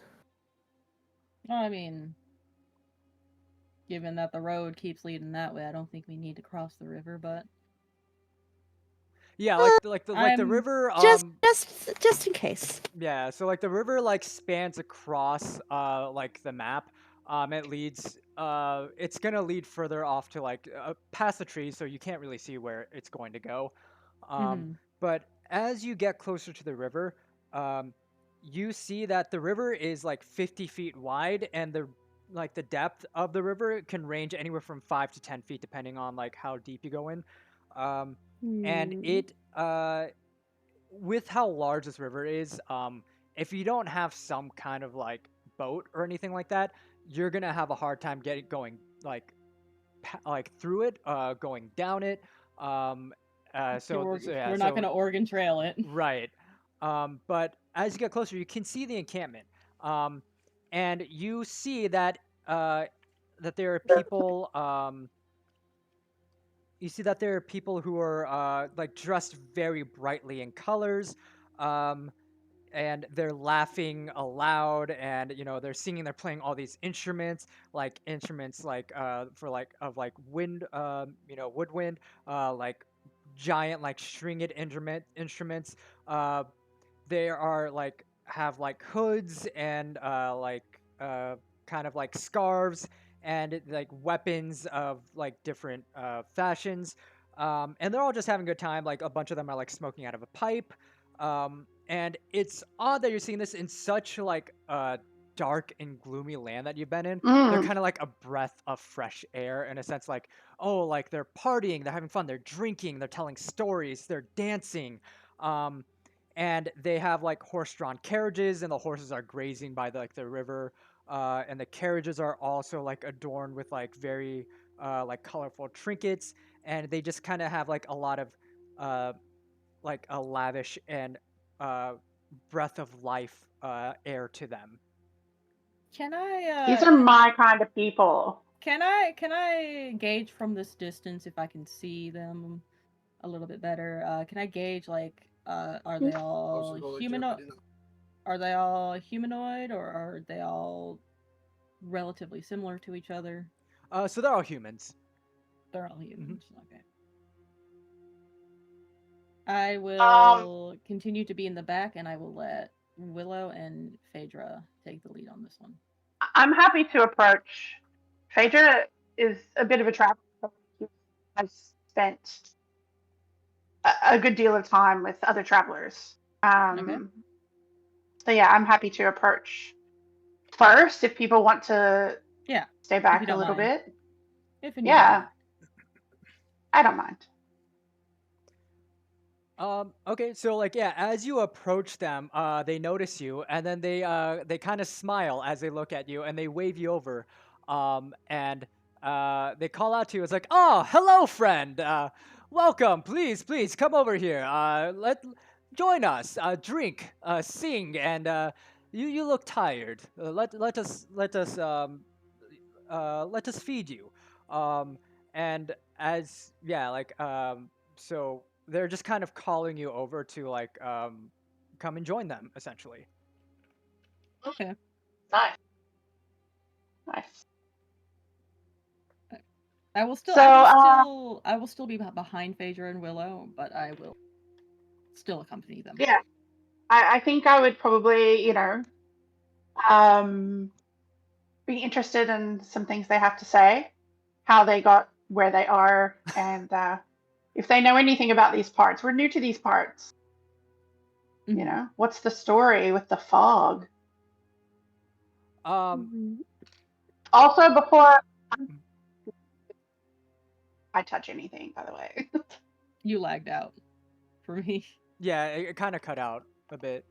Oh, sorry. I said before what did you hear? None of it. Uh, yeah, because you said something and then I heard for a bit. Okay. I'm going to ask, the questions, what brings you, like, where are you from, Or or like, where are we? Or where have you been recently? What brings you to these parts? We're traveling through here too, just making small talk, trying to ascertain if they've been here for very long, or where they're headed, or if they're staying very long. And what I said was I'm going to cast Purify food and drink before I eat or drink anything. Okay. But obviously, I don't want to deny their hospitality either. Okay. Yeah. Give me a sleight of hand check on the purify, so that way they don't notice that that you're doing that. Just a sec. No problem.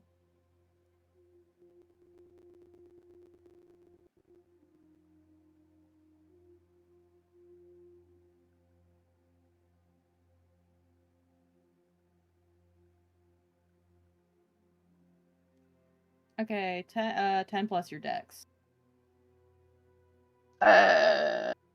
Nothing. So 10. Straight 10. So with the 10, they notice that you're purifying the food, and they just Yeah. laugh and they go, "You don't need to worry. You are among friends. We will never poison you.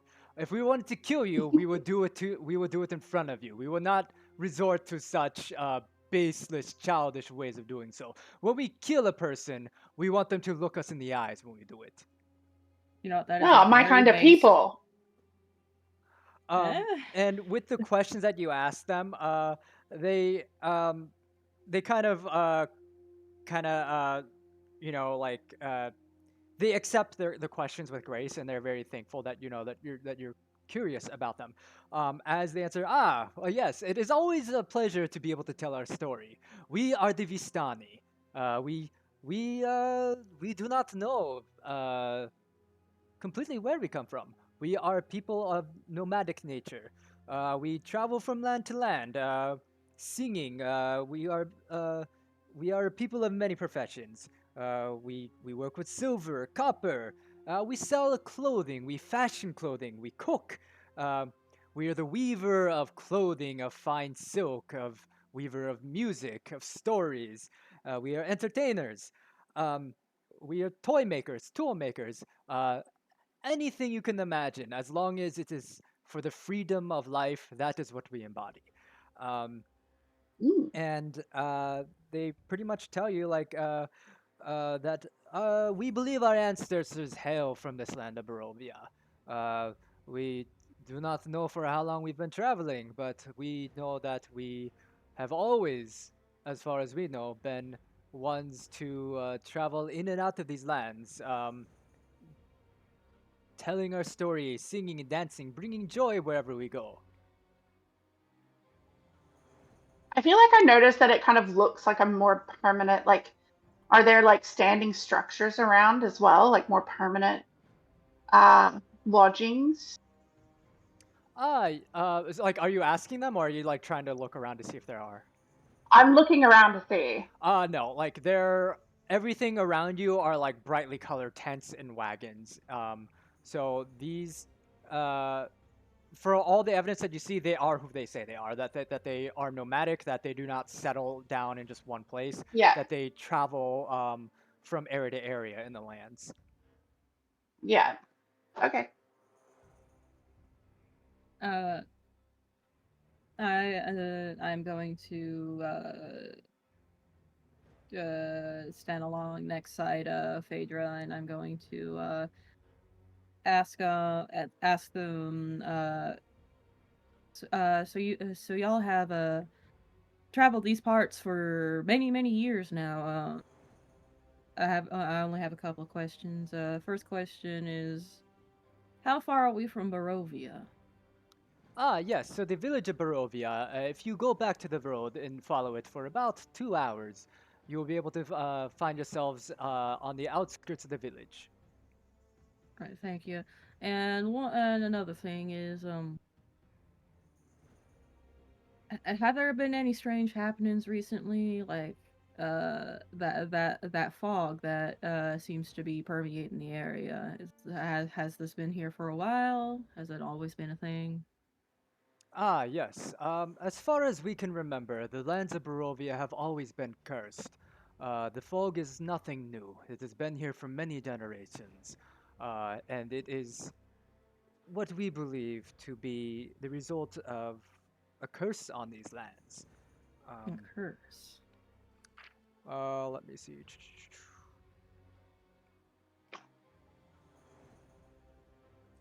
Uh, so we believe that when a person dies, their soul these cannot escape to the afterlife. They are held here in these lands as a prisoner, and we believe that this fog that is constantly growing and creeping around is an accumulation of these souls who just want to pass on, but they cannot. No wonder it smells like death. Well, it doesn't smell like Indeed. death around where you are now. Well, no, but No, but I mean, like, no whenever we were wonder that was entering, something that was sensed Oh, before. whenever we were entering. So yes, you will find many. You will find many stragglers who have been wondering where they should not have. There are many creatures, many beasts that occupy these lands, and if you're not careful, you might run into them. indeed, we almost had a brush encounter with some earlier. So when one enters the fog, if they travel for too long, I assume there is no getting out of it. We're because we just recently arrived here in these lands. Ah, yes. I'm glad you asked about the fog. As I notice, your companion here must have made a bad decision, as they do not look. They look a little worse for wear. Along with Yeah, their fellow good-looking, I would say, very stage, uh, very performer-friendly, chiseled features among her two companions alongside her. Um, we can help I with wouldn't that. say it was a bad decision. It was a strategic decision. Ah, yes. Well, I like this. I like the way you think. That Grr. without curiosity, how can you learn? And if you've not learned, then how can you grow? Uh, but we have just a thing for you. As they like kind of like mix up like herbs into like a bowl, like crush it with like a mortar pestle, and then they kind of pour in like this glowing like golden liquid into and when I say golden it doesn't smell like piss. Uh it's like Well, I wasn't right. concerned until you said No, it. Just want to preface not that. It's there not, either. I cannot Thank stress enough. It's not piss. And they pass it around to you, the Jorges, and your three mimics. As you, I mean, and they hand it to you. So, if you would like to drink it, you can. If not, you don't have to. No, drink the I'll piss drink it. I'll own it. Let's water. go. So as you drink it, oh, I lied. It's piss. No, I'm just kidding. As you drink it, It's you feel yourself like kind of like that exhaustion get pulled out of your body, and suddenly you feel rejuvenated, all of you. So your point of exhaustion is now gone. Um, Yay. and and yeah, so they go, ah, like You know, we have a way to allow you to travel to the fog without experiencing this. To travel safely to the fog, if you would like. Mm, We can tell color me you curious. each bottle is At only what 100. cost? Each bottle is only 100 gold coins. As And you there know, it it is is. very potent and very effective. It is steep, but I can very much assure you it is worth it. Mm, You know, Does anybody have gold? I don't think I wrote down how much gold we got at the You end. should. I think all of you have I plenty of gold. I was gonna say last I wrote down was 28 after the tip and something else. So I had plus 28. I don't know if we start it with gold otherwise. You started with gold, but I think you also gained a lot of gold throughout the last campaign. I don't remember. Cause Trying to see if I wrote I that do down. remember all of you did get like a sizable amount of gold, but I don't remember how much it Mm. was. Bot time. Mm, Obviously, being a new companion, I wouldn't have the same gold as them. Yeah. But Right. So you would Phaedra's also very well traveled, so yeah, you it is would it is have sometimes the a gold that would come with like starting. Um, Let me look up because like yeah, it wouldn't make sense for you to be level 3 and have no gold. yeah. mm. I'm just a poor man, please. Oh, And I'll hope you Phaedra have is a kind of little. like a sword for hire, so like as it were. Gotcha. Yeah. Um, So you would have 751 starting gold. 7. okay, cool. Yeah. So it says here starting goal for level 3 is 751. Also, thank you so much for the head pat, Monica, and thank you for the hydrate, Summer. I am actually going to get water because I forgot to get water. I will be right back as you decide amongst yourselves if you want to spend that gold. Does that mean How that Willow does and it Weaver both have 752? 700. Let us Yeah, just I assume. would think if you're starting level 3, Yeah. so Well, Salix would have level 4 gold. Yeah, because I'm level 4 just off of yeah. we'll find out when August gets Uh, back.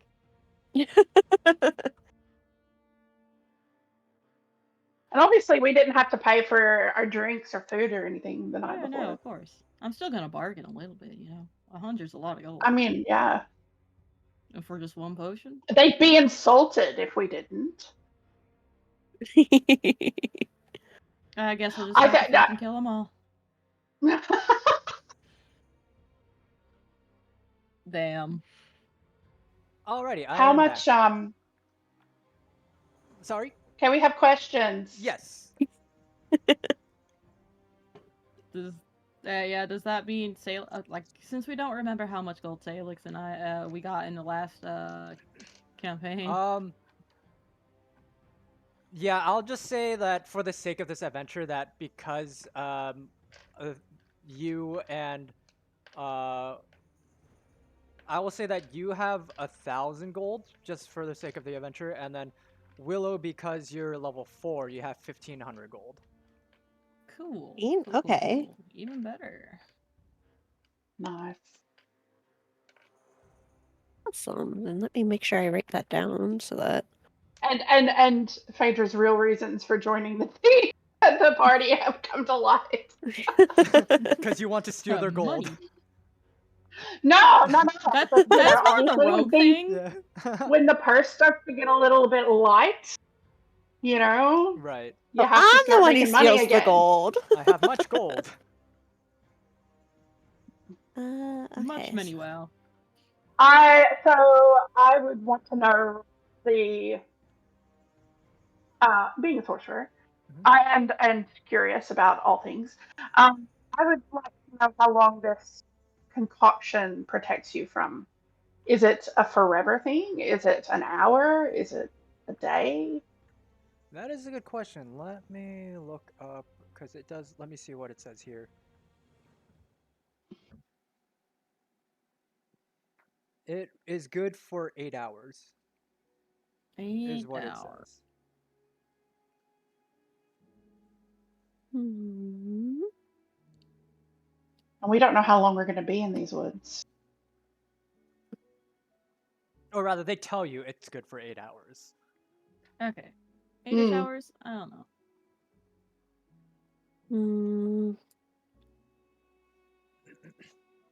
And they tell you, as you may have noticed, the fog does not allow you to leave the domain of Barovia. We are free to leave it and come back whenever we want. That is how we are able to travel these lands and meet new people, and tell our stories to new people. And we do so with these potions. So if you would like, with these potions, you can leave the lands of Barovia anytime you'd like. Can I make an insight check? Sure. Insight. 16. 16? Let me do a roll.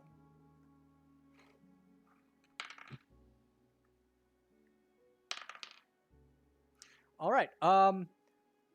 With your 16 insight, and against my roll, as far as you know, there's nothing wrong with what they said.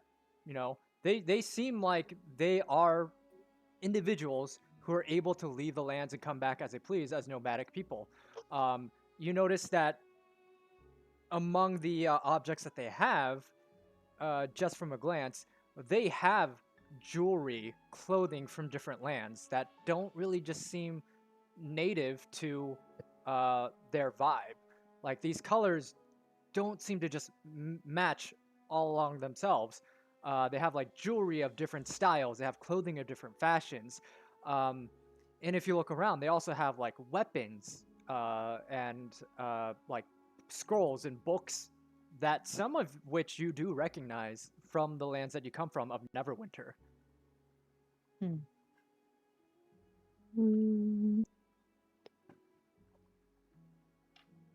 Well, I'm sitting here contemplating. I know it's rude to ask a magician how he does his tricks, but how do y'all make these potions? I'm Magic. curious more than anything. We use magic. Looking for a little bit more of an intricate, the more intricate process.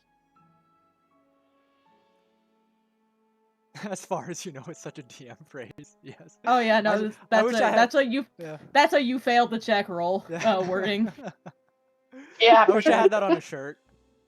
As far as you know. As far as you know, and you can certainly try. And they kind of like when they're like trying to like sell you on the potions, they really be like they're really like honing in on Willow. They're like, you need this. You walked into the fog. You need this. You dumb fuck.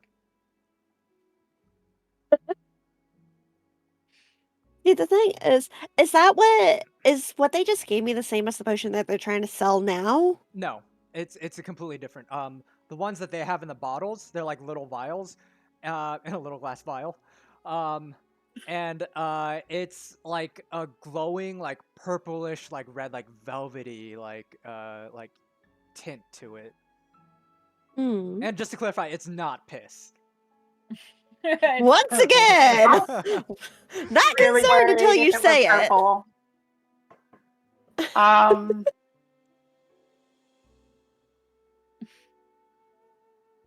don't know. If your piss is purple, I'd go consult a doctor.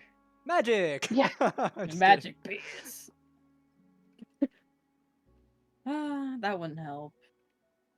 And since Willow already downed the drink that the drink that Willow took was for exhaustion, so I assume it's opposite of what this does. But there's no Right. I mean, the only way I can ascertain what it's made out of is if I open it and Right. yeah. So is it worth buying a bottle so that Weaver can play alchemist? You know, that thing I'm totally proficient in. I will say, if you purchase one and you want to kind of like reverse engineer it to like start making your own, you do need like on that check, you do need to roll a 20. Yeah, I was about to say I do have a herbalist kit. That helps. But I mean, we can buy one and see what it does. I think that's a good plan. See, that would be the next question. If we all share the file, is it going to not do like do we have to buy one each? Or can we share one throughout the party? So it's like perfectly so it is Perfectly perfectly portioned portioned for out. one. So for one, yes, you will. It is a little vial that is one dose of it. So in order for it to work, you must ingest all of it. Mm. Mm. So is there any way if we buy, let's just say, like maybe maybe 4 of them, would there possibly be a way that we can lower the price a little bit? No, 400. I see. Hmm. Do the Jorge's have cash? The Jorge's have cash. They kind of like share like their wealth with Willow. Because remember, didn't the Jorge's inherit like this big castle full of Yeah, wealth? that was supposed Yeah, to be a they whole did. side. Yeah, that'll come into play. I'm just I'm just thinking yeah, if we're buying are they gonna have them too, or is it just gonna be like, sorry, only one Jorge gets a vial? I mean, we can purchase just one. I also do want to preface that for anybody who's picked up on it, the Vistani are pretty much like a D&D Yeah. depiction of Romani, because it Oh is yeah, based off of like Dracula. So Yeah. any Yeah. stereotypes that are portrayed through this campaign, I want to say are yeah. not indicative of any of our beliefs. It's just what is in the campaign and it's written into the narrative. It's for the appreciate it. spoopy. Just so everybody in chat knows, we're not Yes. like pushing any type of stereotypes or any kind of beliefs.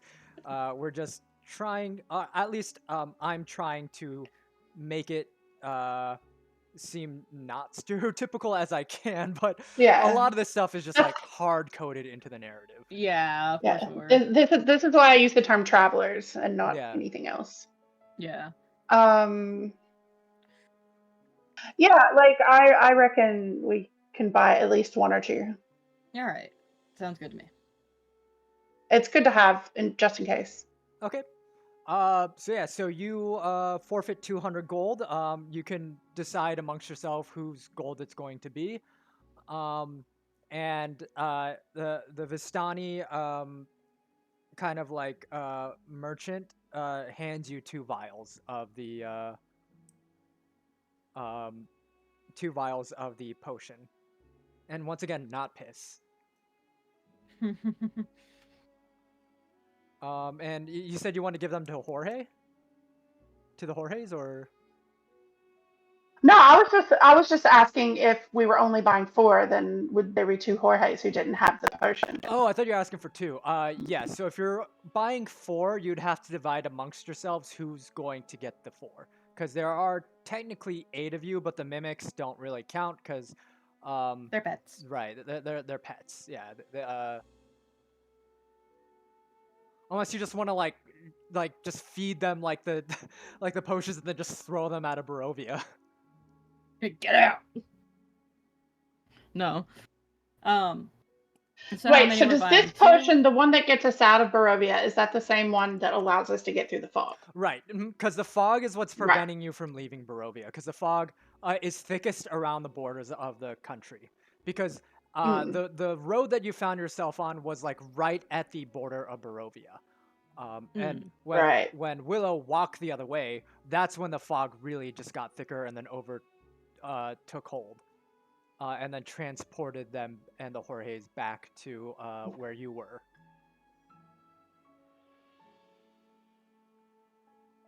Okay. You can check out anytime you like, but you can never leave. Exactly. Yeah, so we're still just getting 2, right? Yeah.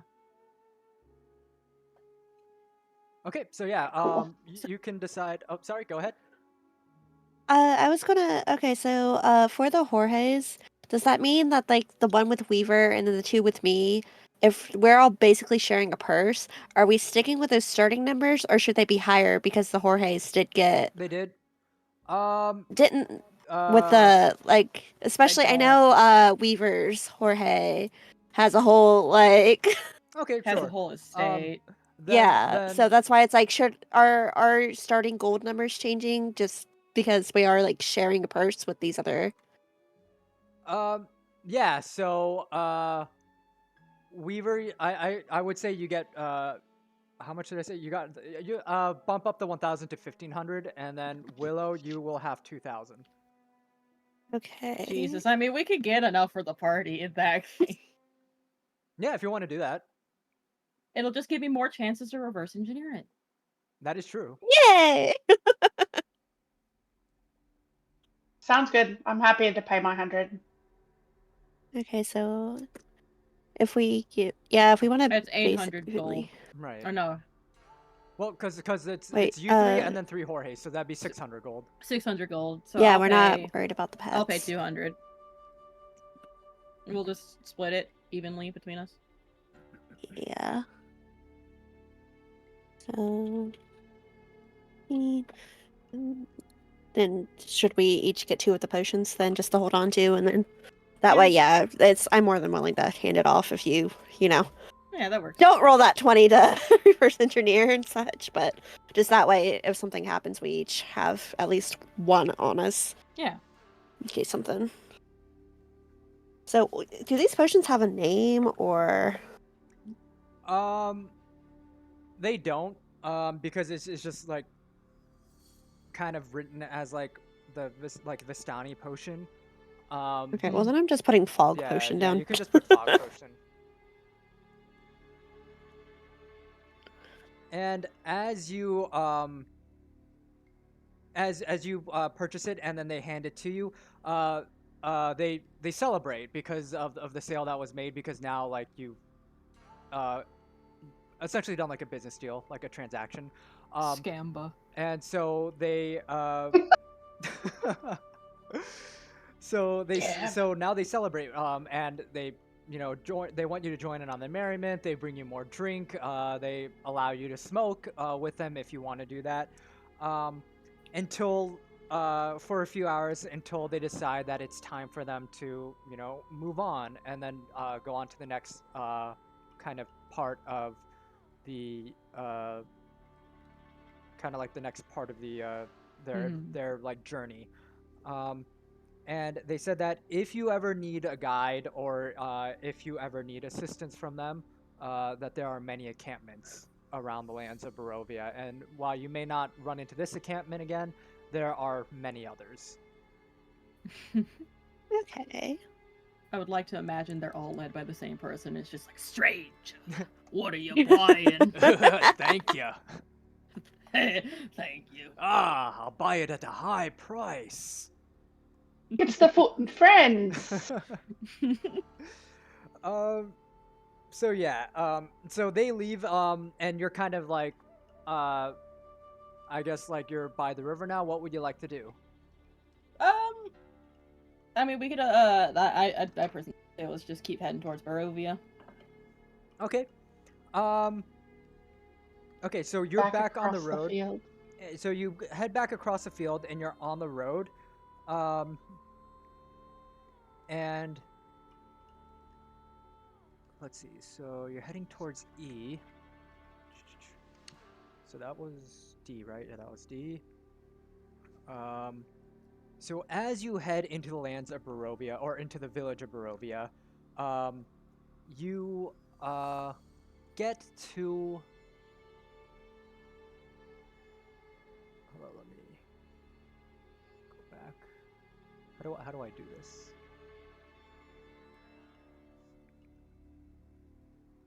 Do I grab it from there? This is difficult. How do I... Let me put it in this folder. Because that's the only way to do it, I guess. It's just folders within a folder. And you find yourselves inside the village of Barovia. So let me zoom in a bit here. And then you see a bunch of buildings. And let's see.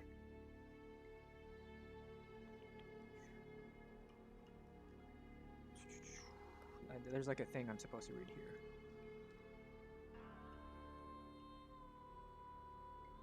Okay, so you reach so the gravel road that you've been traveling along leads to a village. Its tall houses dark as tombstones. Nestled amongst these solemn dwellings are a handful of closed-up shops. Even the tavern is shut tight. A soft whimpering draws your eyes toward a pair of children standing in the middle of an otherwise lifeless street. And then all around, you see the fog kind of close in, like, around you all of a sudden. Like, through the buildings, the fog creeps in, almost as if it's, like, crawling, around. Until, it's just you three, or you six, technically 8, standing on a road, standing on, like, a street, with, you see 2 children standing a bit a ways from you on the street, and then there's just fog all around except for the street that you're standing on. Now we're in The Shining. Awesome. All right. It's a bit late for children to be out, isn't it? You say that to them? Let's see. So, let me give you an idea of what. So this is what the. Hold on. Yeah, what do these children look like? Do you see that on the map? That's what they look like. Well, those are not children. Oh, No, they look like Drow to me. Mm-hmm. So these 2 children are standing in the middle of the road, and you just kind of hear them like kind of like whimpering softly and then like talking amongst themselves, but they're too far away from you for you to make out what they're saying to each other. Okay. So do we want to approach him? I'll approach him, and say in common, excuse me, but what are y'all doing out here? So as you approach them and ask them, you see that the boy, the younger one, is weeping and he's like clutching a little stuffed doll in his hands. And the girl next to him is shushing him. After she shushes him, the girl turns to you and says, "There's a monster in our house." She then points to a tall brick row house that has seen, quite frankly, better days. Its windows are dark. It has a gated portico on the ground floor, and the rusty gate is slightly ajar. The houses on either side are abandoned, their windows and doors boarded up. Well, that good. What kind of monster? Did you see what it looked like? We don't know. I haven't seen it myself, or we haven't seen it ourselves, but we've heard terrible howls coming down from the basement. Where are their parents? Is there anywhere you can stay, or where are your parents? They're inside. They keep the monster trapped in the basement.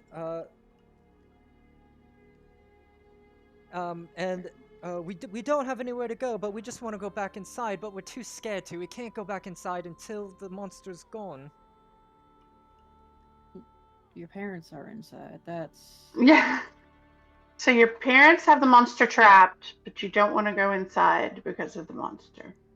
We don't know if it's still down there. We heard a lot of loud noises, and that's why we decided to come outside. So are your parents with the monster? We don't know. Or have they just trapped? I'm sorry, we don't know. We think it got them. Right. You think it got? And then the boy just starts crying. And it's very clear that they are terrified. Kira.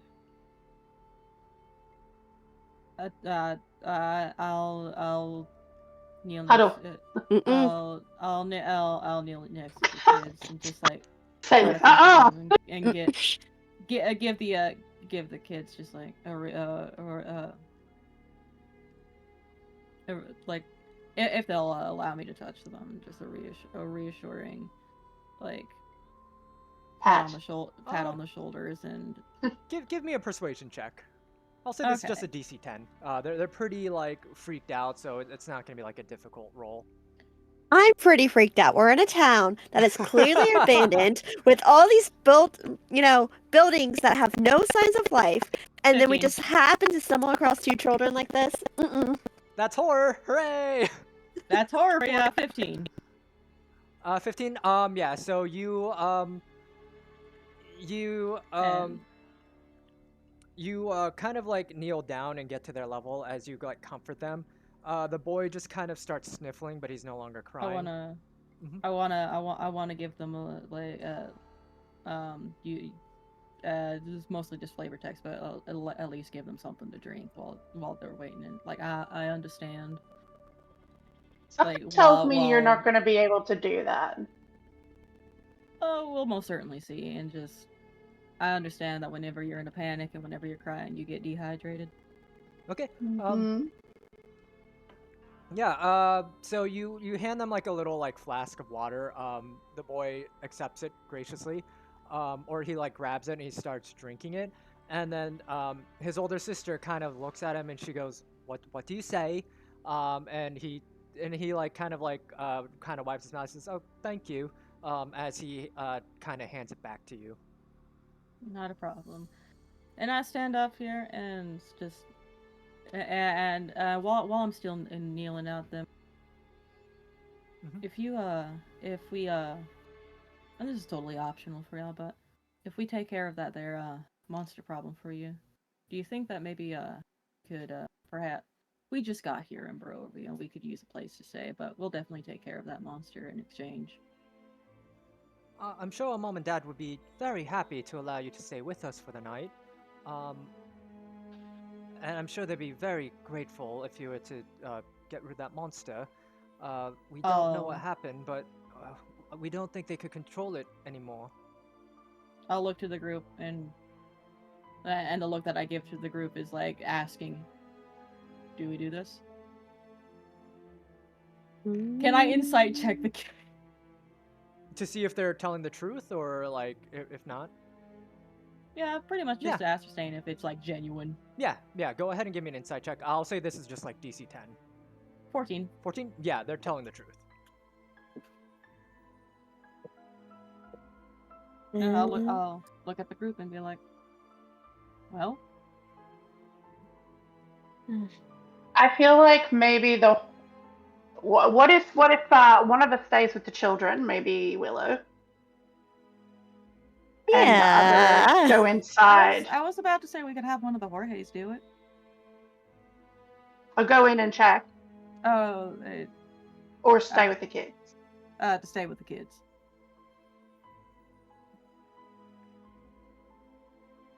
That works. Whatever we want to do. Yeah. I'll turn to my Jorge and be like, hey, stay with these kids, make sure they're safe.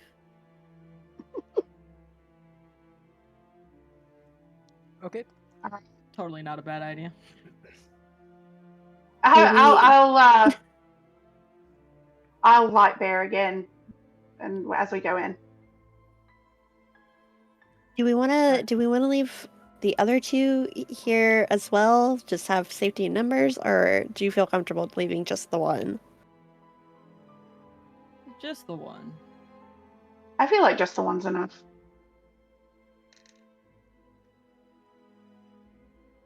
Okay. So the And Willow's like, I'm not going to get that house. I don't know what you're talking about. so That's too bad. So you're leaving one of Willow's Jorge's outside with the children, and then the other 5 of you are gonna go in. Yeah. No, Weaver's Jorge, I thought. Weaver's Jorge. Yeah, it's Weaver's Horror. Okay. So the 5 of you walk in, and then the one Jorge, Weaver's Jorge, Jorge 3, I guess, stays outside with the children. As you enter the threshold of the, or go past the gates of the house onto the property, and then enter the threshold of the front door, you see from the front yard, like from the door, that the mists start closing in on the street that you were standing on, and starts quickly swooping in, engulfing everything. to the point where the children and Jorge are just completely engulfed in the fog. And nothing. Complete silence. Of course.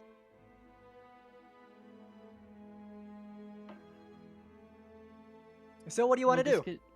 We'll just keep going, or it's already too late. We gotta keep going. Okay. We leave Jorge with one of the potions.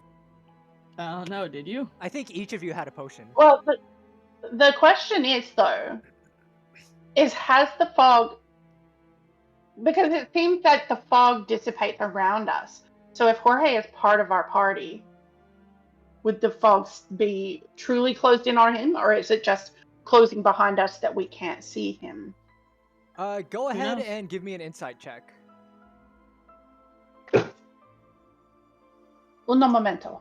No problem.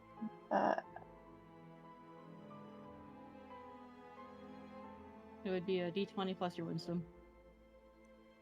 Plus my what? Your wisdom. And if you're Wisdom proficient, again? if you're proficient in insight, you would add +2. I've got a 3 insight proficiency. So then that would be +3 to whatever you roll. Okay.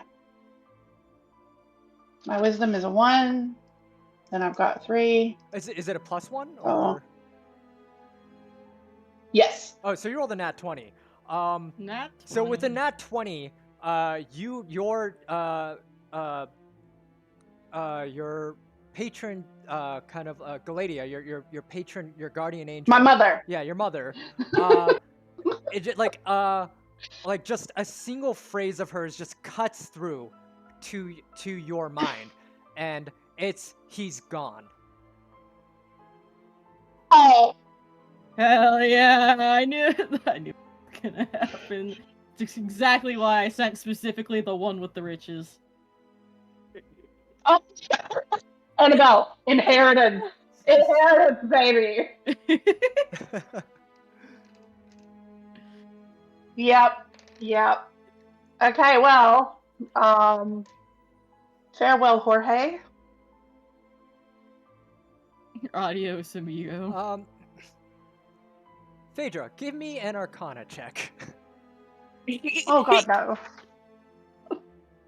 Why does that sound so ominous after hearing he's gone? Like, Also, I'm here to call out Salix for the DM in chat. And look, I was said that. I didn't even look that up. I want to check a message from a friend. For real. I'm like, wait, what? Oh, sorry, I haven't even been watching the TMs in the Discord chat.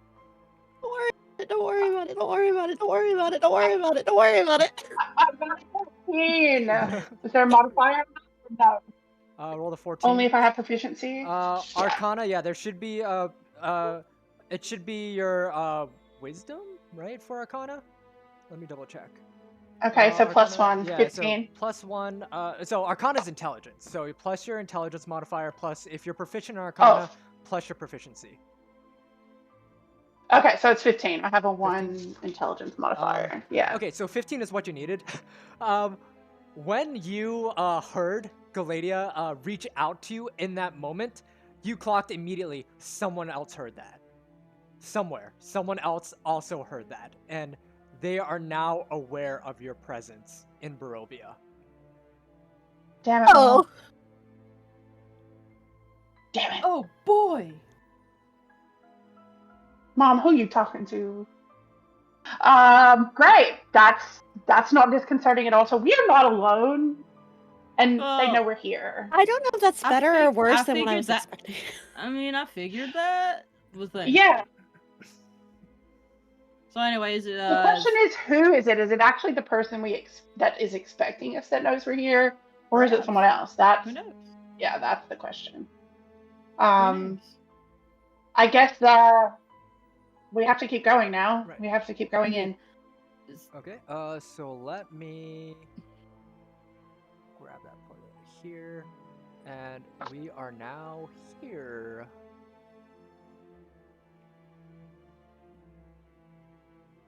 So you find yourself at the front door. Let me go ahead and bring in your character tokens. If it will let me. Is it just slow? Mood. Is it... Why are they not? Wait, while you do that, I'm When gonna you go change- yell at my when you- friend. Okay. When you changed over to the map from the original Okay, there it is. screen, they all disappeared. So I don't know. Yeah, so like the way that like each map or each page, it's like a book. So like every time I turn to a different page, for you all to see, Yeah. I have to re-add your character tokens onto that page, Yeah. Gotcha. and then Okay, should- okay. so like we gotta. Shout out Is that- to Annabelle for making my lovely character. Yeah, your character looks Twinge. dope.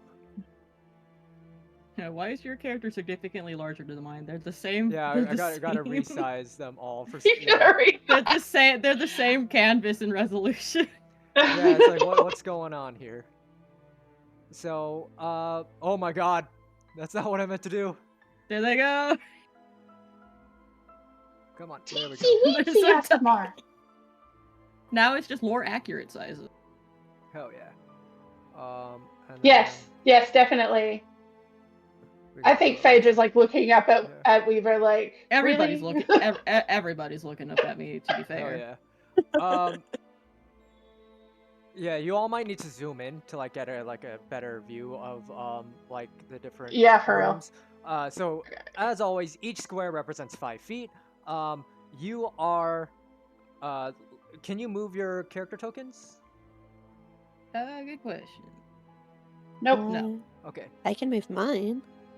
Oh wait, yes, yes, I can. Maybe I need to move. Now you should be able to. Zoom on in. So, Yeah. let me get to the map of the house here because there are quite a lot of rooms in this house. So you are at the entrance. So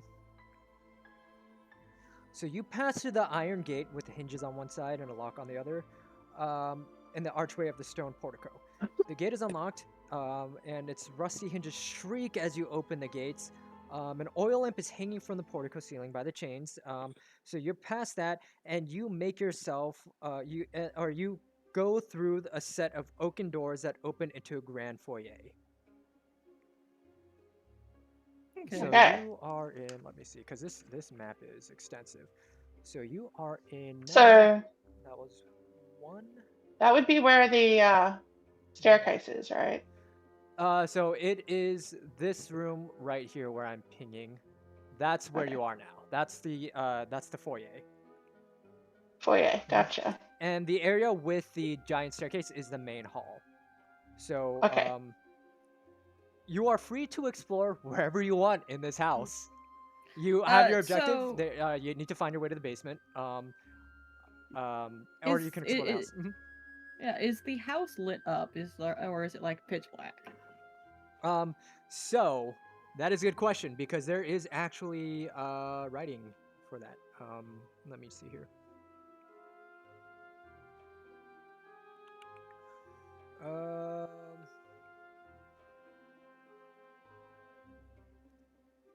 It is not lit. You see that there is a fireplace in the main hall if you decide to go there. Well, you have to go through there because that's like the only next room. There are like sconces along the walls, but they're not lit.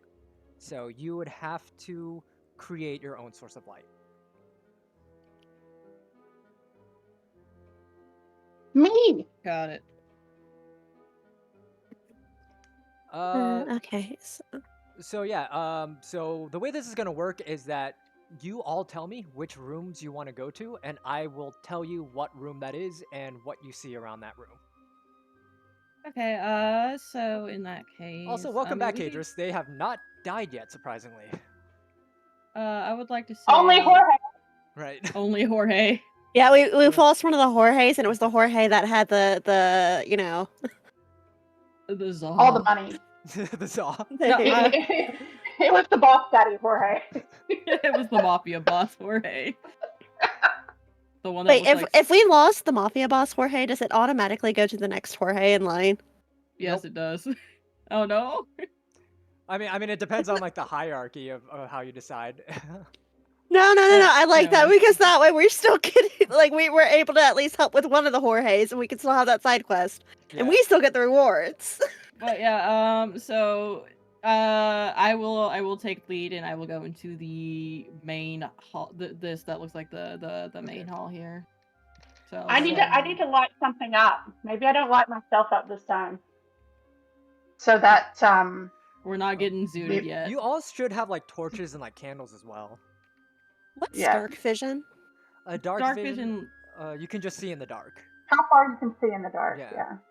I think up to like 30 feet clearly, and then obscured vision up to 60 feet past that.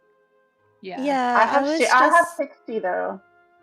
Oh, I 60 was feet, just 60 feet? wondering because Okay. it says dark vision 60 feet on the census, and I'm like, what is that exactly? So that means that you can see in the dark up to 60 feet clearly. So like you have like as if it was like a lit room, and if it was anything beyond like 60 feet, like up to like 100 feet, I think that like it'll tell you.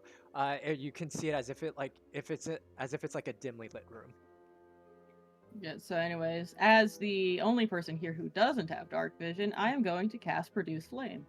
Okay. In my hand. Or Awesome. like on my finger. Okay. So you find yourself in the main hall. So it's a wide hall area that runs the entire width of the house. There's a black marble fireplace at one end and a sweeping red marble staircase on the other end. You see mounted on the wall above the fireplace is a long sword. With a windmill cameo worked into the hilt. So I'm guessing that means it's like an inscription of a windmill worked into the hilt. Mm-hmm. There's wood paneled walls. They're ornately sculpted with images of vines, flowers, nips, and satyrs.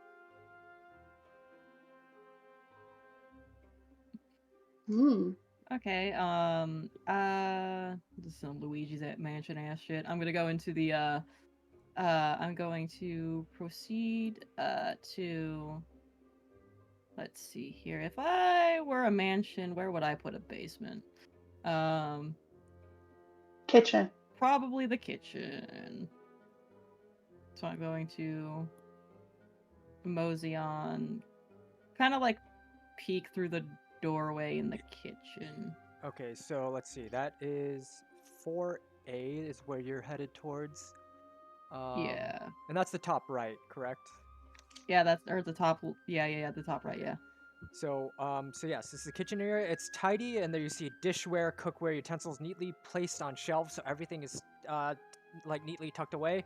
You see the work table in the middle with a, or towards the corner, or the, what is it, like the eastern wall with a cutting board and a rolling pin on top. You see a stone dome-shaped oven stands towards the east wall, so like up the north, on the north side of the wall. There's a bent iron stovepipe connecting to a hole in the ceiling, so that's like the exhaust for the smoke. And yeah, all the food in the pantry appears fresh as well. All right, I'm going to go ahead and step in here and try to take a look around. See if I could find anything that looks basement worthy. Okay. So you see that there's like a door behind like the oven, and that just leads to like a small pantry. And it's pretty well stocked. Let's see. And right here, you see like a small dumbwaiter. It's about 2 feet wide, containing a wooden elevator box attached to a simple rope and pulley mechanism that has to be operated manually. And yeah, you don't know what it connects to, but it is a dumbwaiter for like, you know, meals being sent up to, you know, like different residents of the house. And on the wall next to the dumbwaiter is a tiny brass bell attached by wire to buttons that potentially lead to other areas. Do I ring the bell? No, you can ring the bell if you want. I'm ringing the bell. All Just right. like a click little ding, ding, and then yeah. So you ring the bell and a fireball appears. No, I'm just kidding. Ah! So you ring the bell, and everybody hears it, like from the next room. It's just because it's a very quiet house. You ring the bell, and you hear like a ding just kind of echo throughout the house, and nothing happens aside from that. Wait, okay. Did you get your Discord Fugi back? Oh no, I did that on purpose. Okay. So Summer, yeah, I did that on purpose because I just like the face because like it's just supposed to be default smile. I like the kind of like the scared expression like when I talk. Oh So yeah, so that's I fair. just kind of did that on purpose because I just like it. Gotcha. It's so cute. Again, I shout like out to it. Tay because it done in like 3 Literally hours. 3 hours. Literally 3 before hours. the stream. Adorable. Love it so much. It is so cute. And like I've just did like a poorly like here's like me slapping on a pumpkin onto like my VTuber model. Can you do something like that looks like this? And then they did something even better. Yeah, that came out so good. Okay. Yeah, it did. So while Weaver of Stars is doing that, what do you want to do, Phaedra and Willow?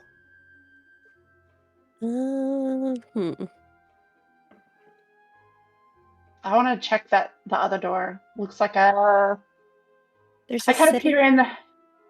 Yeah, I kind of peer in the door across from the foyer. See, it's kind of like a dining room. Yeah, if you want to put your character model there, let's see, is that the dining Yeah. room? So that's area 5, yeah. So it's a dining room. There's a centerpiece. The centerpiece of a wood panel dining room is carved mahogany table surrounded by 8 high back chairs with sculpted armrests and cushioned seats. There's a crystal chandelier that hangs above the table in the center, which is covered with resplendent silverware and crystalware polished into a dazzling shine. There's a marble fireplace, and mounted above it is a mahogany frame painting of an alpine vale. The wall paneling is carved with elegant images of deer among trees. Red silk drapes cover the windows, and a tapestry depicting hunting dogs and horse-mounted aristocrats chasing after a wolf hangs from an iron rod bolted to the south wall. You see that the silverware is tarnished, the crystal is cracked, and actually, no. Hold up. There's silverware, and there's crystal, and there's portraits, and there's tapestry. So Is in good condition, or everything in the house on the floor that you're in is in good condition. Like everything in the kitchen was in great condition. Everything in the dining room is in great condition. Yeah. Like it's well kept. I don't necessarily know that yet because Weaver's not come out of the kitchen. Oh right, that's true. Yeah. Yeah. What is that thing to the left there? Which of the doorway? Oh, the weird spiral looking. The thing here. That is something that is something that you don't know exists yet. Your character does not know that exists because that's behind a wall. Okay. Yeah. Oh. Gotcha. I honestly don't know what that is either. I'd have to read it. It looks like a spiral staircase, is what I was thinking. Yeah, it's probably of some kind, but yeah. Interesting. I guess I just either that or this has become. Oh my god, I forgot the words. Never mind. Yeah. So I'm done looking in the thing now. Okay. So. Willow, what would you like to do? Well, I mean, we might as well finish the exploration a little bit and go into this little sitting room, huh? Okay, so let's see what room that is. That is room 3. The parlor. You are in, it's an oak panel room that looks like a hunter's den. Mounted above the fireplace is a stag's head, and positioned around the outskirts of the room are 3 stuffed wolves. 2 padded chairs draped in animal furs face the hearth, with an oak table between them supporting a cask of wine, 2 carved wooden goblets, a pipe rack, and a candelabrum. There's a chandelier that hangs above a cloth-covered table surrounded by 4 chairs. 2 cabinets stand against the walls. The east cabinet has a lock on it, and the north cabinet is unlocked. Can I open and see what's in that north cabinet? Mm-hmm. So you open the north cabinet, and you find a small box inside containing a deck of playing cards and an assortment of wine glasses. There's nothing else in the cabinet? Nothing else in the north cabinet, and then the other cabinet is locked. Huh. If you have thieves' tool, since you are a rogue, you could lockpick it. I do have thieves' tools. I believe you're proficient as well. Yeah, you should be proficient as a rogue. You should be proficient in stealth. Okie dokie. Stealth. Where am I looking for that? Is that stealth? So stealth should be one of the kind of like skills that you see like Oh, in there that it box is. to the right. Okay. Yeah, so that says +4, and then for proficient, are those the ones that have the P's and the circles next to it? Yeah, that means that you add an additional +3, I think, since you're level 4. I've actually do not have proficient in stealth. Oh, you don't? Oh, okay. Yeah, because it's something that you decide like in the beginning as you build a character. You decide what skills you want to put proficiency in, but that's fine. Well, considering how this character was spelt, we'll give it to her. This is like survival and sleight of hand, but not stealth. Stealth is a vital part of Metal Gear Online. That is true. Would lockpicking be stealth, or would it be the sleight of hand? That'd be would be lockpicking, sleight of hand, which uses stealth, I think. Yeah. Well, no, they're on here uses- as two it uses separate. dex, They're sorry. separate. Oh yeah, my bad. So yeah, stealth is its own Well- separate. Sleight of hand uses dex. So yeah, if you're proficient in Yeah. sleight of hand, it would use sleight of hand. Yeah, no, it uses that's why I was asking, because I saw sleight of hand and then I saw stealth, and they're two separate things on the skill list. Yeah. Yeah, And my bad. So, I yeah. am proficient in sleight of hand. Right. So which it is why I right. was. So My she's- bad. Yeah, it wouldn't be stealth. Good, It'd be good sleight of hand. picking locks. Good at picking locks is just loud about it. Yeah. It's like a chunk, Okay, chunk, chunk, chunk. so if I wanted to pick the lock on this other cabinet, It would Do be sleight I- of hand. okay, and Yeah. then is it still the D20 or? Yeah, it's so D20 plus you- 6. Yeah, you roll dex. Yeah, and then you add 6 to it.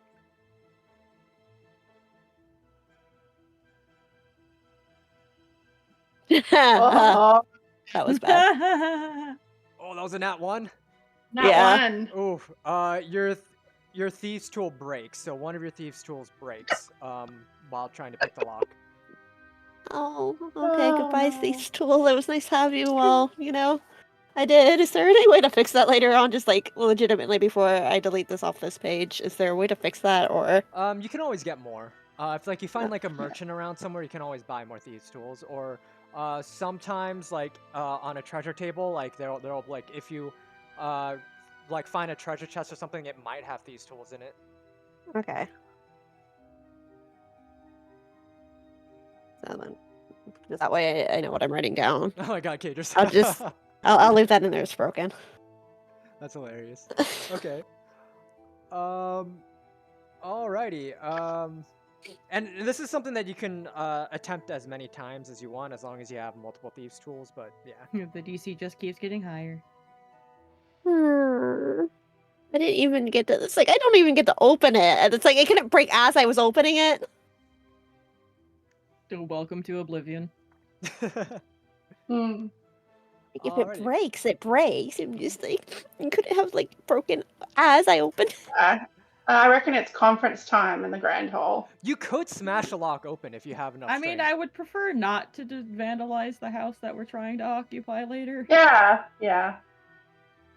And keep the I don't collateral mind. to a minimum. Gonna say the wolves are kind of creepy, but The hills are alive. Let's see. Is there? Yeah. I guess we'll go back to Weaver. Where would you like to go next? Has this tiny room in the center, like right here, been checked? Nope. No. But that is just a coat closet. I'm opening it anyway. A fireball. Ah! It has several black coats hanging from hooks on the wall. Top hat sits on the high shelf. That's about it. Nothing else like there could be like a hidden floor paneling or anything. Nope. Not in there. Which I means guess there's we go hidden floor upstairs. paneling somewhere. we have not found a basement yet, So I I was guess we about go to say, have upstairs. we checked the fireplaces? Yeah, no, that's what I was about to ask. Are all these lit or like? No, none of the fireplaces are lit. No. So should we check the fireplaces first?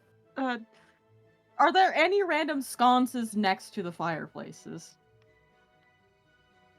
Yeah, like they're like kind of like scattered along like the wall. Like But like, logically speaking, there shouldn't be a sconce on a fireplace because Oh. it's already. Oh, do we feel a draft? Let's just go check for draft.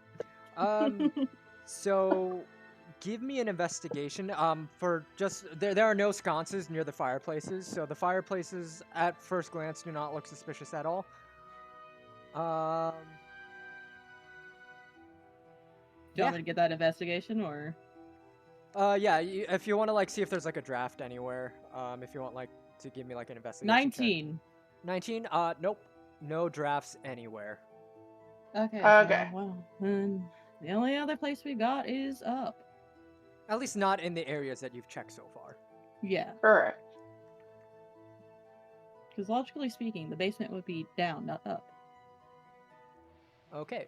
So let me reveal area. Reveal areas. So you I are cast now... thaumaturgy, and all of you hear Mario. Fireball appears. Ah! But yeah, so now you are in the second floor, like right here. Where would you like to go? Are these statues of like, or just or armored mannequins? Are they? I think they're more wolves. Or are those Let me wolves? check. So that's area 6. Let's see. Upper hall. Unlit oil lamps are mounted on the walls of this elegant hall. Hanging above the mantle piece is a wood frame portrait of a family. You see a man and a woman and 2 smiling children.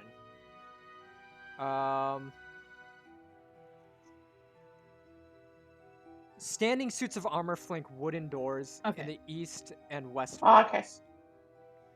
walls. Each suit of armor clutches a spear and has a visored helm shaped like a wolf's head. The doors are carved with dancing youths.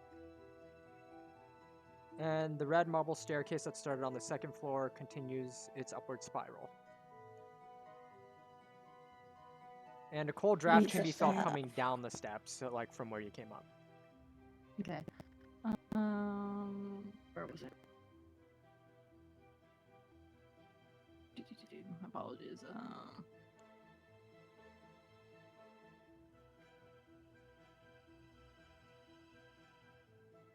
Okay, just break the lock, then burn it all down as you leave to hide all evidence. I cast flamethrower. Hell yeah. Brother. Where did it go? I remember reading. Why don't I remember? Here, let me.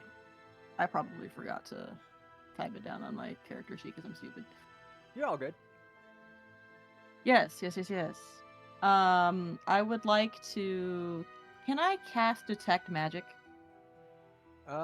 In this room? Yeah. Yeah.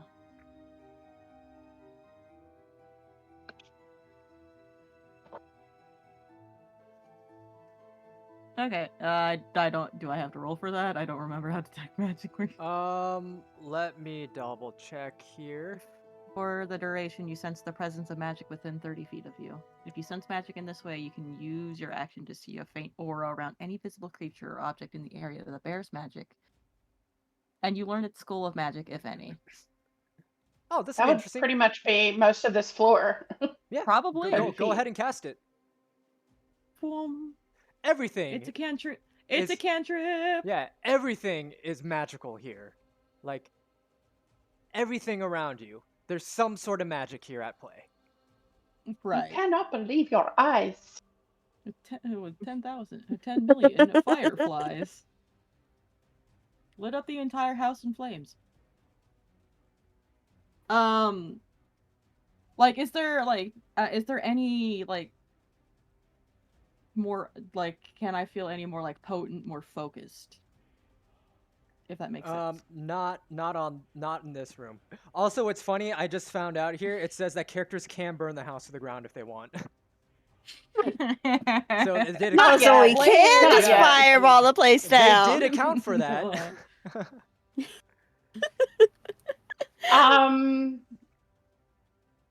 Which means that someone has tried that before when they were beta testing this campaign. Yeah, and since it's concentration up to 10 minutes, I would like to walk into one of the other rooms. Let's go Okay. into this music hall. Music. That is area 10. Music hall. The conservatory, I think. Right? Yeah. Yeah. Yeah. Right. Gossamer drapes cover the windows of this elegantly appointed hall, which has a brass-plated chandelier hanging from the ceiling. Upholstered chairs line the walls, and stained glass wall hangings depict beautiful men, women, and children singing and playing instruments. A harpsichord with a bench rests in the northwest corner. Near the fireplace is a large standing harp. Alabaster figurines of well-dressed dancers adorn the mantelpiece. Okay, can I walk around and this is so I am such an idiot. I keep trying to click the map on stream like a fool. Oh no, you're good. I've been doing the same Can thing because it's just like I have so many. I'm operating off. I have so many four tabs monitors open, right y'all. now, I'm running on one and I have so many tabs open. yeah.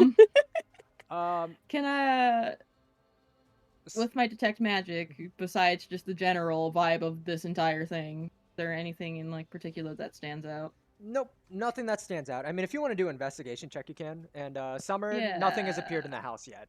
They're just kind of exploring it right now. Let me tab back to the correct thingy and do an investigation. Also, how is everybody feeling right now? Because I know it is like getting close to 10. Natural 1. Oh, natural 1. But I do need to go at 10. you do need so... to go. Okay, no problem. So like we Yeah. have 10 minutes left. We can keep exploring until then, and then we can coordinate for another session next week. Oh yeah. Okay.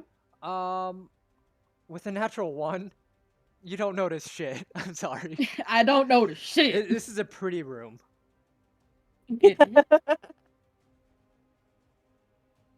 Check the kitchen for the fabled donuts. For the donuts, brother. How far away from each other is it safe to go? Good question. Like, if I want to go up the stairs, is that an option right now? Yeah, that's we an just option. speed run and go up the stairs. Yeah, because I want to know what that little block, like this is, like this section. Oh, it's probably. And since Yeah. and since we don't have access to it yet, I'm wondering if we go all the way up, and that's going to be a staircase down. So you just want to go all the way up? Yeah, you want to speed. You can. If you want to go all the way up, you can. I might cast Warding Bond on her first. If she's going to separate from us. You're going to cast what? Warding Bond. Warding Bond? Okay. What does that do again? Bonds. It wards a willing creature you touch and creates a mystic connection between you and the target for 1 hour. While the target is within 60 feet of you, it gains a +1 bonus to AC and saving throws and has resistance to all damage. Oh, okay. Also, each time it takes damage, you take the same amount of damage. Okay, perfect. Wait, does that... Spell ends if you drop to 0 hit points or if the target becomes separated by more than 60 feet. Hold up. That's the wrong area. Mm-hmm. So that's not where you end up, because that's not where the staircases end. The staircase ends up here.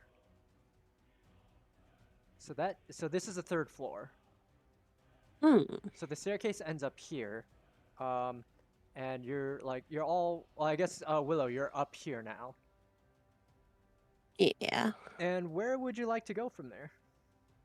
Hold up, let me read this for you. So it's the balcony. Characters who climb to its full height. So you come to a dusty balcony with a suit of black plate armor standing against one wall, draped in cobwebs. So yeah, so there's a suit of armor right here. And there's oil lamps are mounted on the oak paneled walls, which are carved with woodland creature scenes, with woodland scenes of trees, falling leaves, and tiny critters.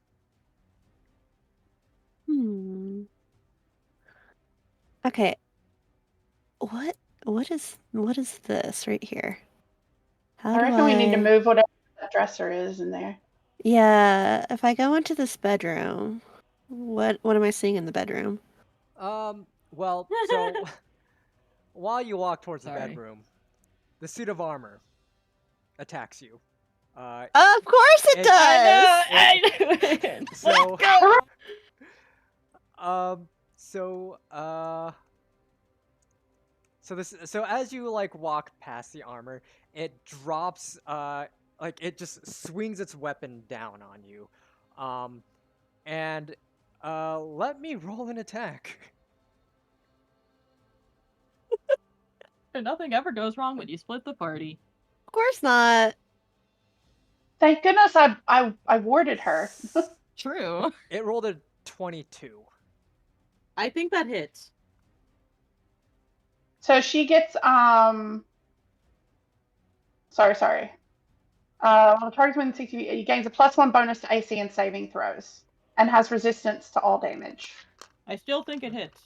It hits, but you take half damage if you have resistance. Yeah. Okay.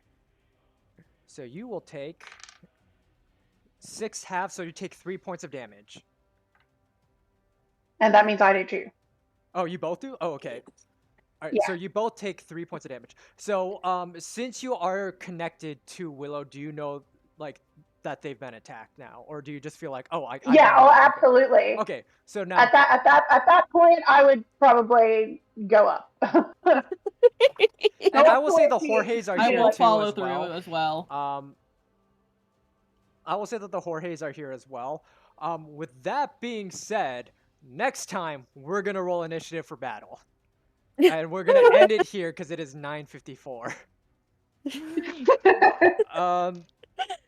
So yeah, combat. yeah, so we'll start the next campaign with the combat. And yeah, I just need to make a note here, where we ended.